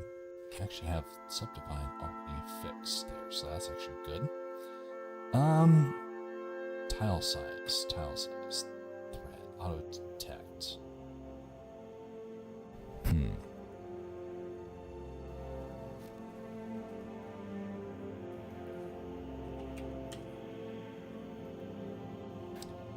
Tile size.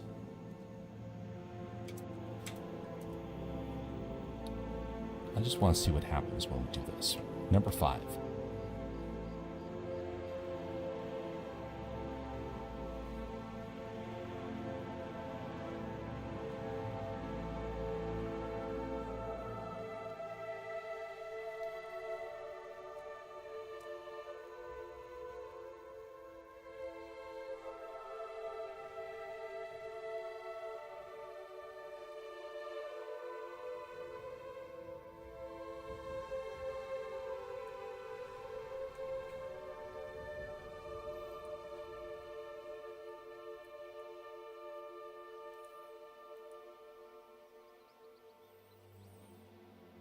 Interesting. So stand by just a second. I think I found something else very important.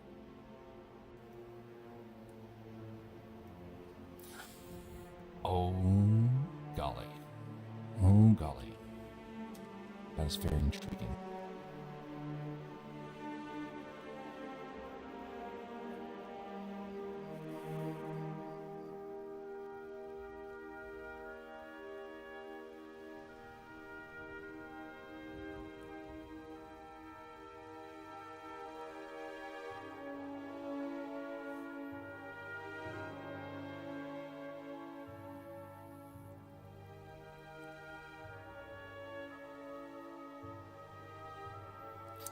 So the noise texture actually is proving to be a pretty big part of your render time.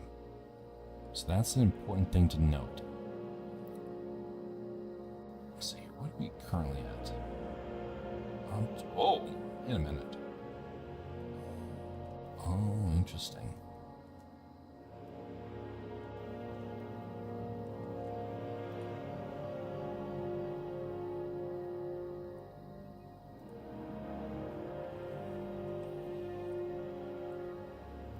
Let's turn off the rain for a moment. I just want to see what happens here.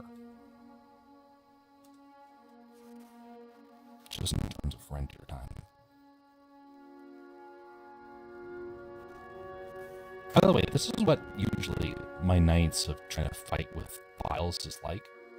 I'll go through and just slowly start hiding things or changing things and see how long it takes. Finding out where the problem elements are. So the rain's not the problem. Interesting. Very interesting. Wait a second. So let's bring the rain back. Let's hide these elements right here.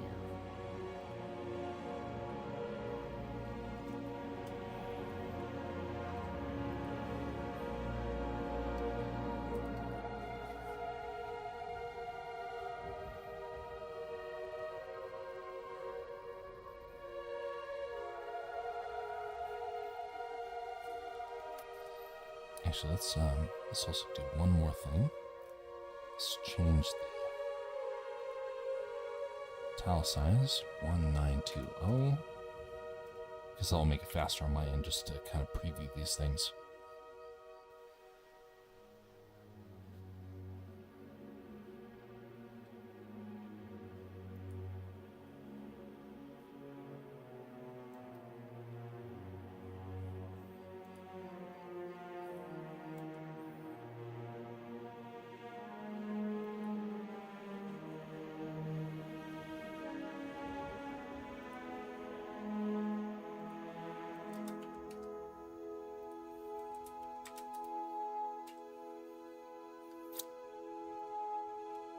having a slight problem, so I'm going to shut it down and bring it back up. I'm running too many programs simultaneously, which is one of the reasons why it's causing problems.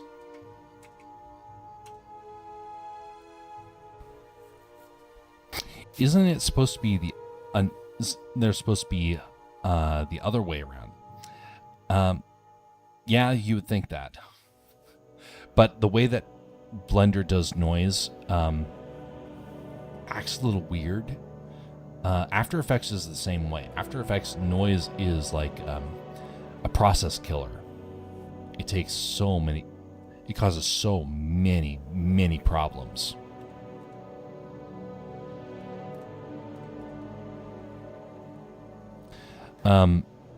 But it's the only way you can get certain textures and certain looks, so it is useful. But for the way you had it, you can actually get a PNG just to overlay, and you get the same effect. Alright, so we've got this back here. Let's try and get this fixed here. 192 up. Yeah, I had a bug that was has been causing me a couple of issues every now and again.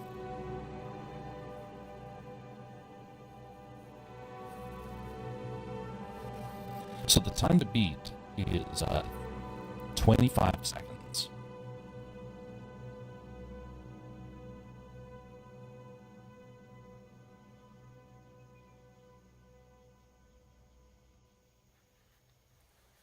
$29. All right, so we kind of reset some things, so it's going to be understandable.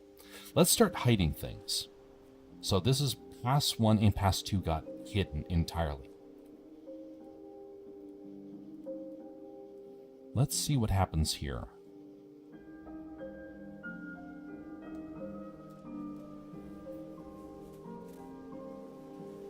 You can look at the fog thing. Big box around the whole scene. Maybe it's the problem. It might be. But there's something else going on here, too. Wait a second.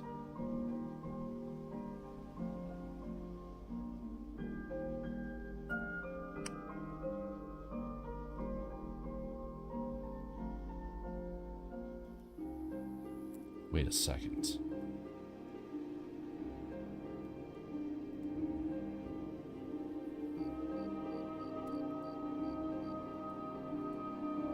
I think you might have that.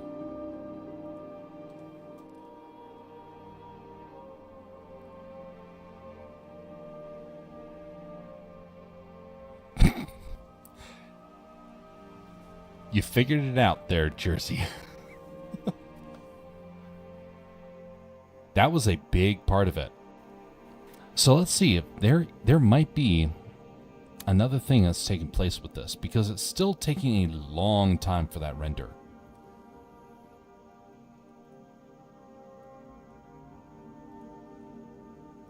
Just that back there. Turn on selectable. What's that big sky element?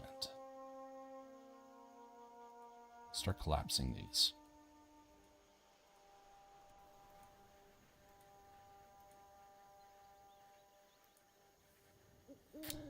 And start hiding. One? Nope, that's not it.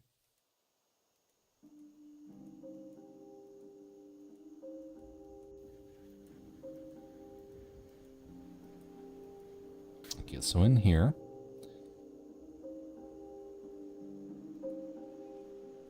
sky element.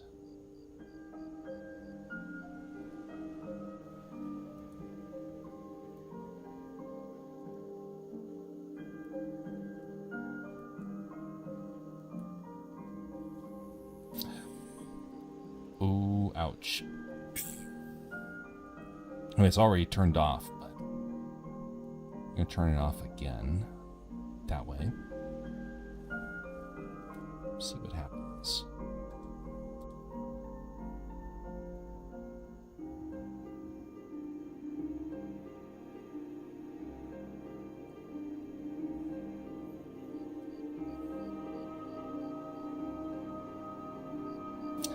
Two fog boxes in the scene. Others under the bridge. Right now it's turned off, so that shouldn't be an issue. But maybe there's another one here that you're talking about. That one's not on, nor is this one. Oh, that is on. Guess we're gonna turn that off. It's actually a good idea of having the two boxes for that.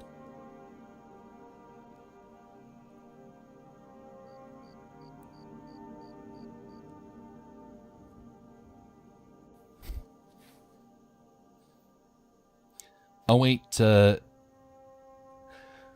is that box? I totally forgot about this one. Now we have 3 fog boxes. Is it a world box or another fog box? Biggest one. Well, now we're down to 11 seconds for the background. That's a positive. Let's keep hiding these elements. We want to get it down to a second before proceeding.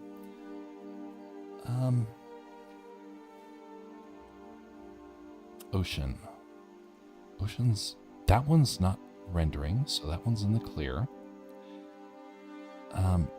Right now... Actually, we can pull it up over here. Image editor. Render results.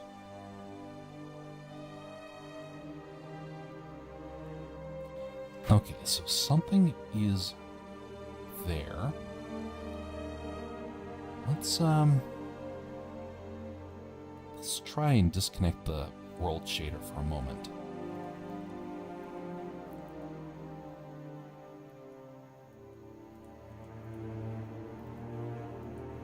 Because I got a sneaking suspicion about all this stuff here, but I can't tell until we've disassembled.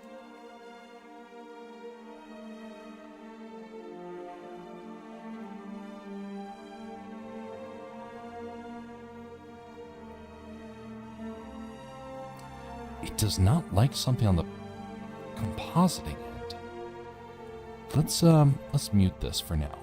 It might be a little bit of a glitch on the program.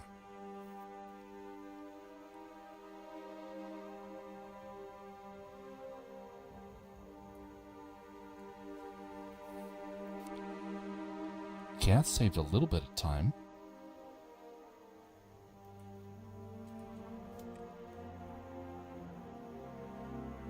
Aha. Aha. That's part of the problem.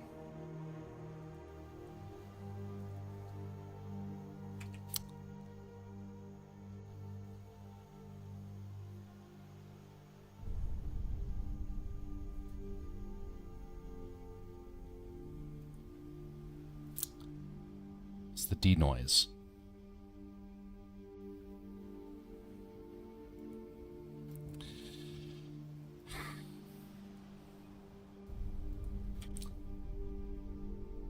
Denoise is the problem. So we just changed it from accurate to fast. We're going to start bringing back the elements of the scene.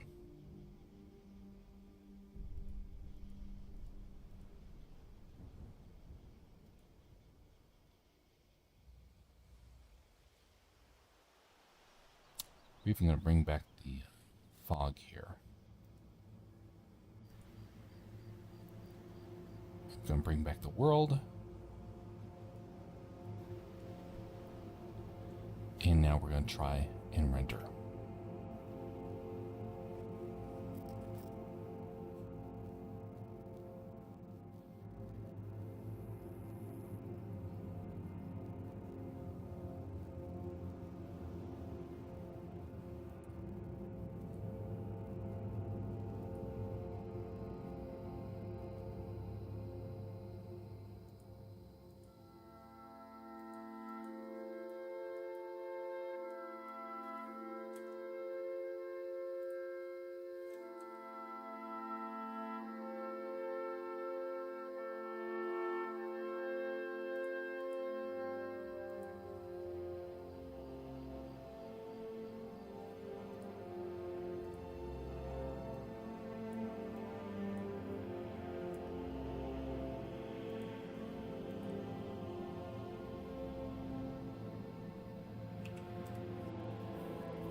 It was the denoise. So, this is a routine problem with Blender. I did not even think to look for this until now. The reason why is because denoise typically doesn't have a whole lot of problems on large scenes. On smaller scenes, though, it does seem to have some issues. I don't know why. I have encountered this before. I didn't even think that this could be what was going on. So, it was not your fog that was causing the problem. It was the fact that the denoise got an update, and it has lost its speediness that it used to have. So I even brought back everything. I brought back everything that we've hidden so far. And that seemed to have been the issue. We now have saved 15 seconds from the renders. Denoise. That was the thing. So if you open up your file, go to denoise, and wait just a second. Here we go. Right here. This is the thing I changed. Under denoise, change from accurate to fast. That will hopefully make your renders a lot faster. Maybe not, it will have issues, but I don't think it will be terrible issues. Give it a try, and let's see if it improves anything. Now, I did change the polygon count. So right now the polygon count is about half of what it was when you sent me the file. So that can also be an issue. Now, I was able to save about 3 or 4 seconds on my end with the changing of the polygons. The rain saved about 1-2 seconds, but it's the denoise that is the problem. 15-second difference. Or with the other thing. So maybe a 10-second difference.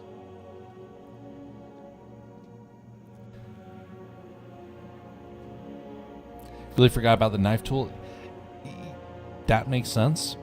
I've had that issue many times, but also fairly easy to be able to go back and fix. So not a problem. Overall, though, you still did a good job on the compositing.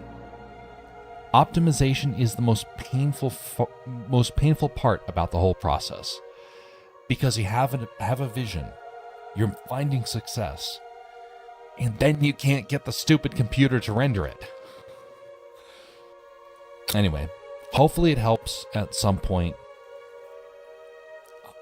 If you have more problems, just holler. Pretty easy to get a hold of me. Well, when I'm not traveling. But yeah, hopefully it works for you.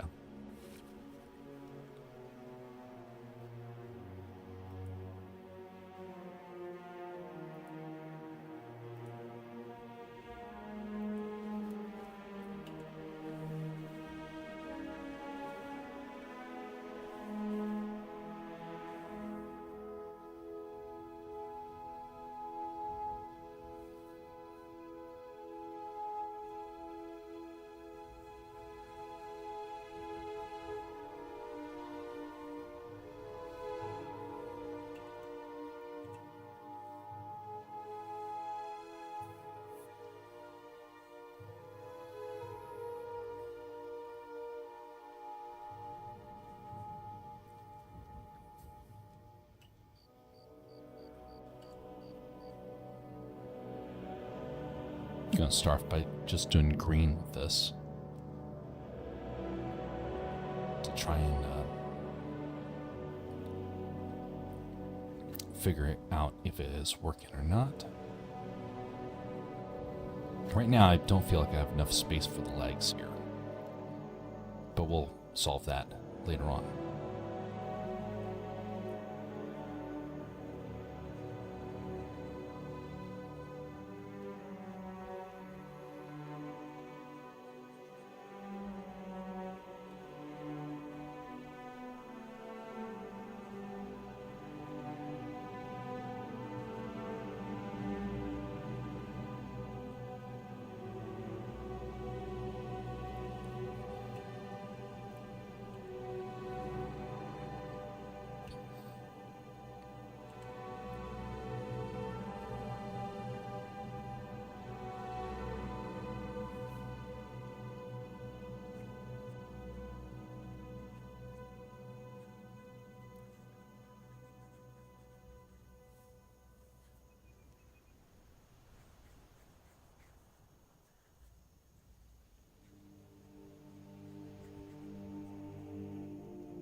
It's not terrible.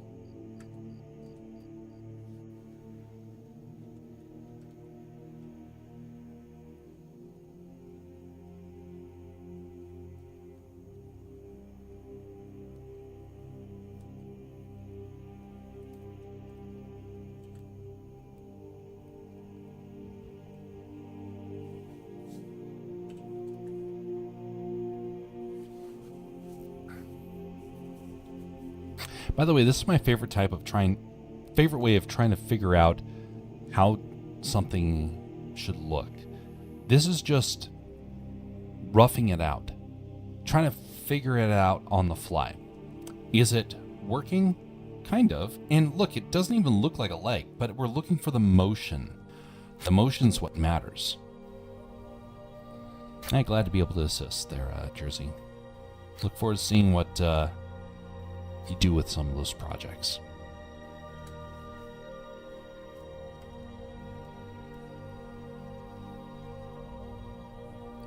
This leg reaches out too far, so I'm going to go back and refine some of the elements, fill in some gaps.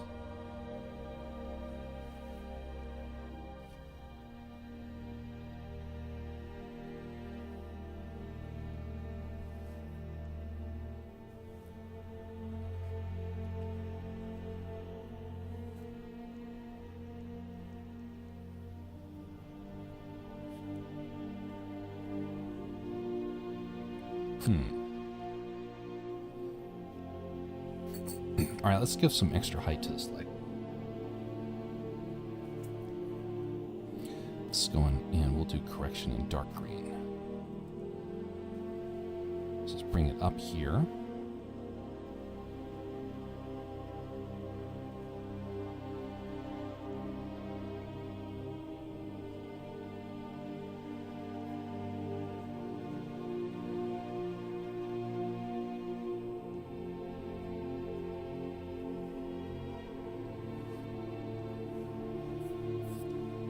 Blender is the most annoying program I've ever used, but at least the end product is good.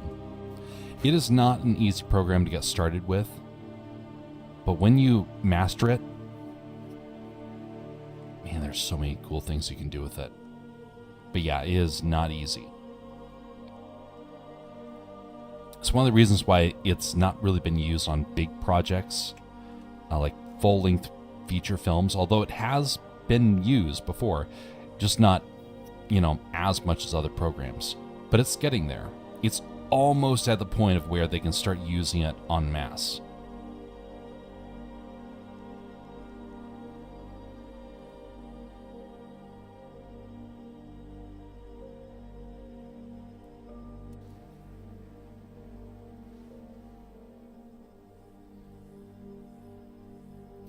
Let's go back and fill in this leg with new color here.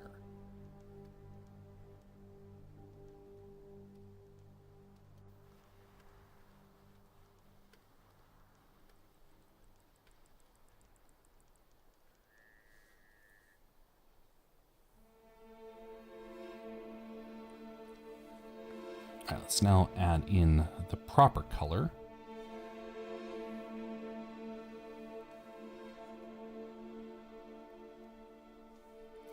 That. Oh. It's color 1. And then there's color 2, which based upon now my better understanding needs to be this. We can hide that back there. And then this color can be a little bit more saturated, probably up here.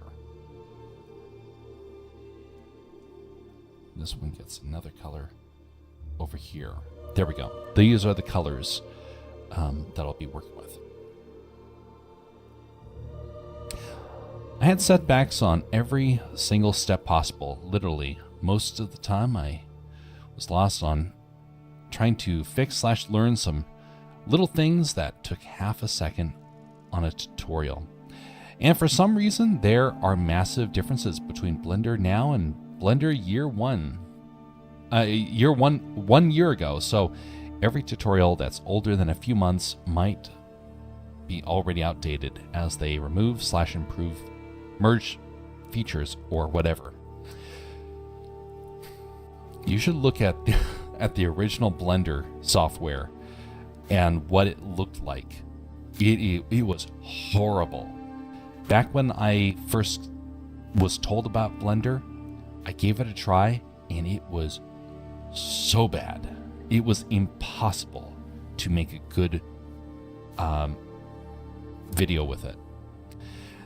Back in the day, it also had a game engine, and it actually worked. It wasn't great, but it still had it. Blender has had highs and lows, but it's the only software I have known that has been making massive improvements every single year. It is actually usable now for massive productions. But it wasn't a year ago. It wasn't 2 years ago. 2 years ago, there were so many restrictions what you could do with it. 5 years ago was when I started learning it. 6 years ago. And I wanted to leave it and go to another software so many times. But I didn't have an option. It was all that was available.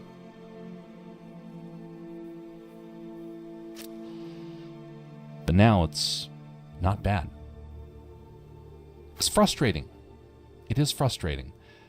But it is the only software that I know that has actually been improved. And that is a great thing. So, hopefully, as you get more familiar with it, it will become easier and easier to navigate. And then it won't be as overwhelming. Because, yeah, I admit, it does get a bit frustrating.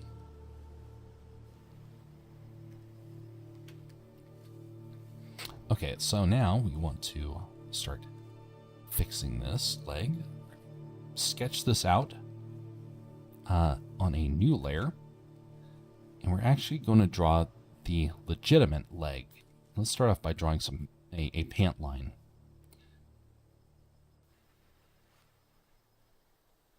And let's turn the opacity on this one down.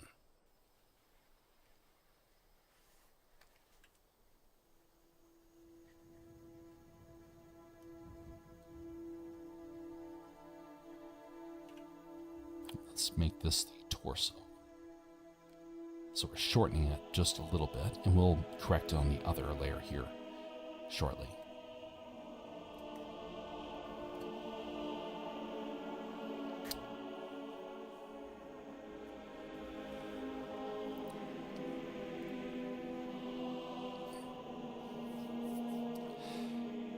There are so many things with Blender that would be better if they just took the time and effort to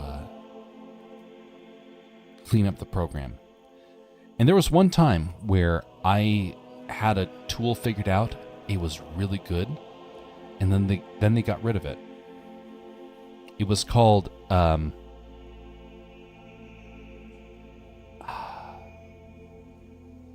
what was it called?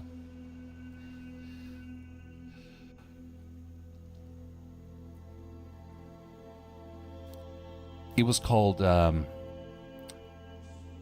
Everything Nodes, or the version that was before that, Everything Nodes. We know them now as geometry nodes. Geometry nodes was an idea years ago, and it came about after somebody came out with a mathematical system that used nodes. And he used it for creative things like a calculator or volumetric art. And some people started looking at it and thinking, you could do a lot with this stuff. And so then it got revamped. It was a long process, waiting about 4 years, I think in total, for it to finally be usable. I finally started learning geometry nodes last year because it was so buggy and I hated it. Well, now I really like it and I use it all the time. Geometry nodes is one of those things that now there's some projects that I cannot get done without using it. And so it's one of those things where I'm glad that They have it, but man, was it frustrating to wait all those years for it to be finished.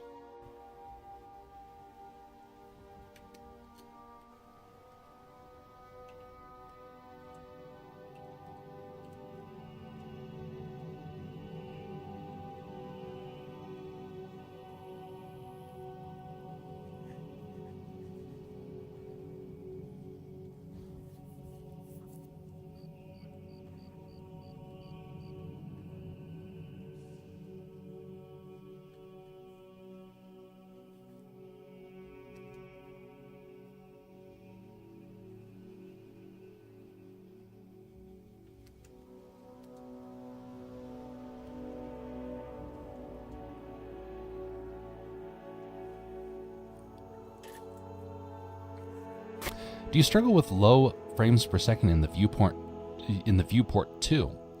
That animation you viewed looked so sped up because my viewport maxes out at 9 frames per second, and the animations look fine there. As for speed, I only later realized it's not how it will look after it renders. Yeah, I'm able to preview it at a much faster pace.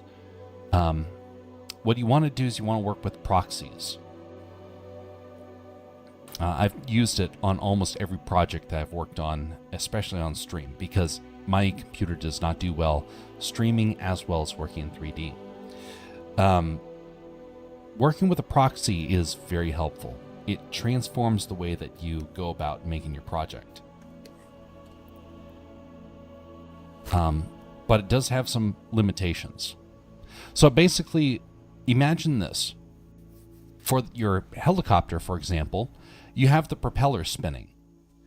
You have then a duplicate of that, and that's the part that you turn off on the rendering. But it's a very low poly. It's basically just a block, and that way you can see the motion, but you don't have to see the high resolution. Then you hide that and bring back the other one for the render. That's why you toggle on, is it rendering or is it in the viewport? That helps out a lot. Same thing with your characters. Your characters are at a higher resolution. You can hide it and replace it with a really, really, really, really low quality resolution. Saves you a lot of time. Every project I do does that at this point.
Not sure I like this look right now, but I'm going to go with it for right now. See what happens.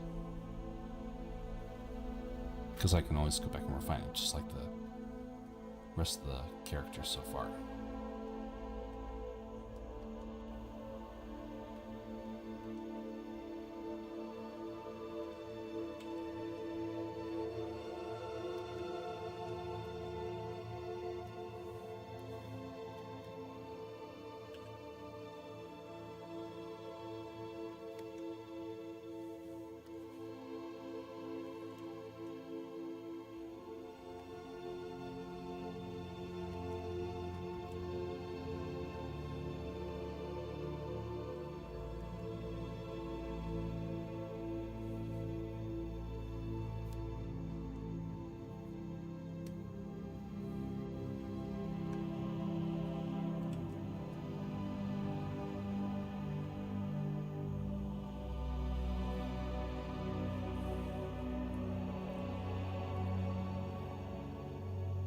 I was suspicious about the animation process itself.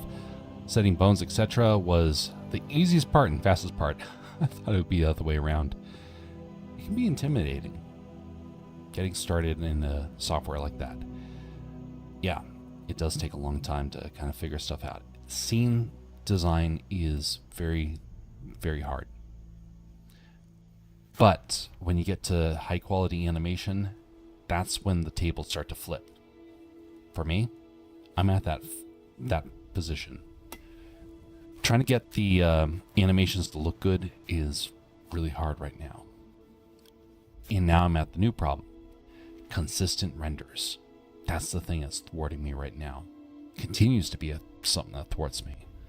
I have no idea how to really master it anymore. It's getting a little frustrating.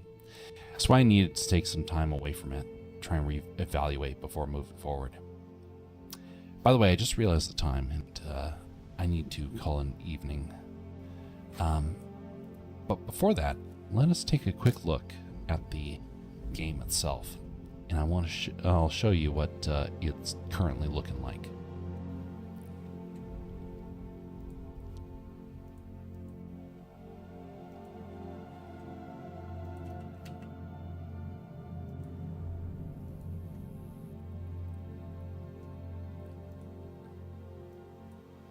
So we've had a lot of updates to this. Let me increase the size a little bit. There we go.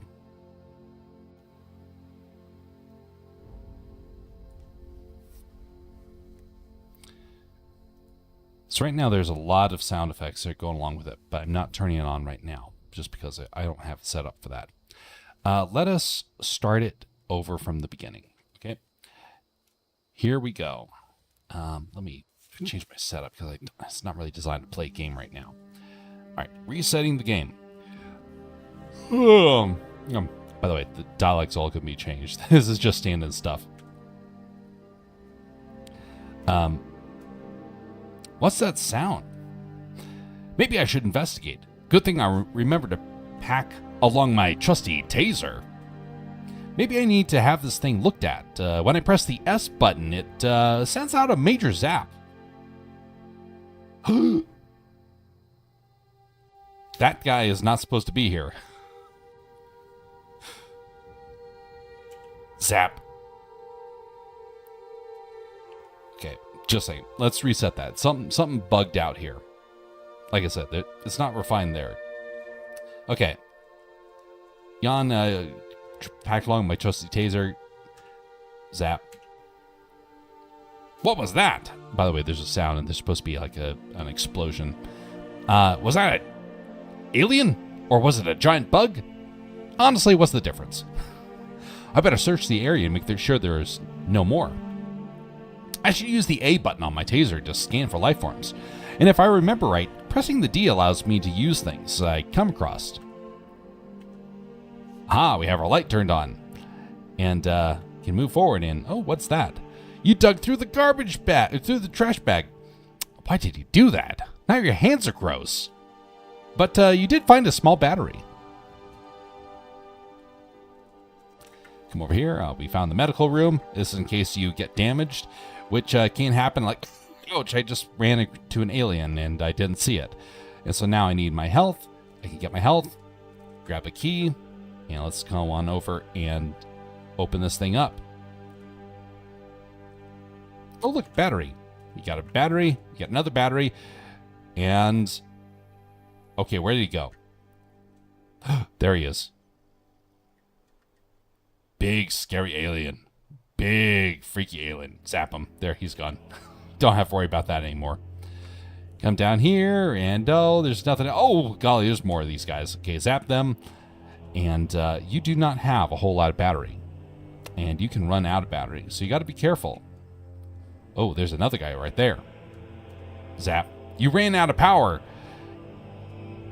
I need to be more careful with my power. So now we are vulnerable. We're going around. We have 5 health right now, and we have no idea where these creatures are, and we have run out of battery. That is going to be a challenge for it.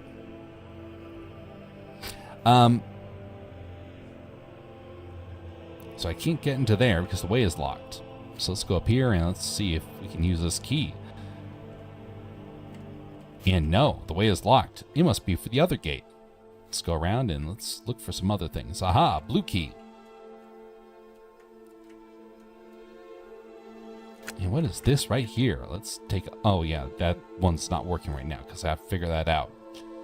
But there is one over here that is working. And this is here. We use a key card and we get to see a picture of Nyan Cat.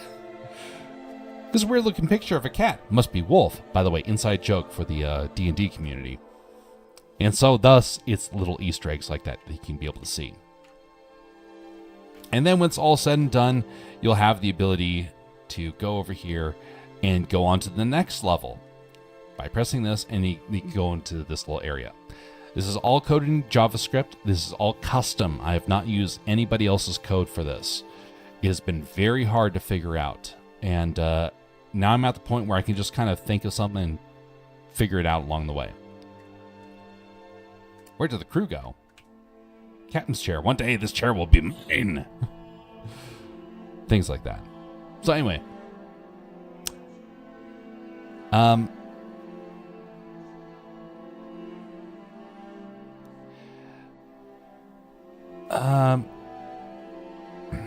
What an update. You worked a lot on it off screen? Yes, a whole lot off screen. I worked on this a total of around 300 hours at this point. Okay, maybe not that. Maybe 200 hours. It was not a good use of my time. I know. It was not a good use of my time. I got too many projects. But I had to learn JavaScript because I have many web problems that I'm encountering. This was my best way of being able to learn how to code in JavaScript. And then I realized how easy it was to kind of do this stuff. So now I'm at this point. The most amount of time is at this point moving forward is going to be the artwork, because I do not know how to do a lot of good artwork. Like this table. The table's not very well designed. I got to redo the text, and I got to make one more alien that you can encounter, one more alien type. But overall, most of the functions are operational. I'm liking where it's going. So I do have a storyline for this now, and it's going to be a custom story. It's going to be about, like I said before, about 10-15 minutes in total to play it, hopefully. Of course, you can speed run these things, no problem, but I want there to be actual story. But it's not going to be, that part's not going to be done until maybe summer, when I have some extra time to try and pull it off. Until then, I got many other projects, and this project in its current state is coming to an end. Once I get the animations done, then we'll replace it. And right now I'm trying to figure out the character, and I don't know if I'll change the character for now. Right now I have a character right there. Easy enough. Just use him. I want to learn the process though, and see if it's worth updating, because otherwise I'll have to wait until summer to get that character updated. We'll see. Anyway, we're going to end it right there. Let us see if there's anybody currently live on the Twitch side. And we can go over and raid. Well, it does look like there are some options. Let's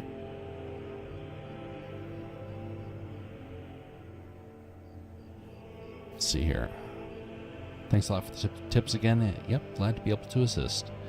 Actually, wait a minute. I'm having a couple of problems over here. I think we're just going to end it right there. But anyway, we will not be doing a raid for tonight. We'll try and do that next time. But right now I'm having a couple of challenges with Twitch. Anyway, have a very pleasant evening and morning, everybody. Be civil to one another. And we will see you next time, whenever that is. Hopefully we'll be back tomorrow. We'll see. Anyway, until then, folks, have a very pleasant evening.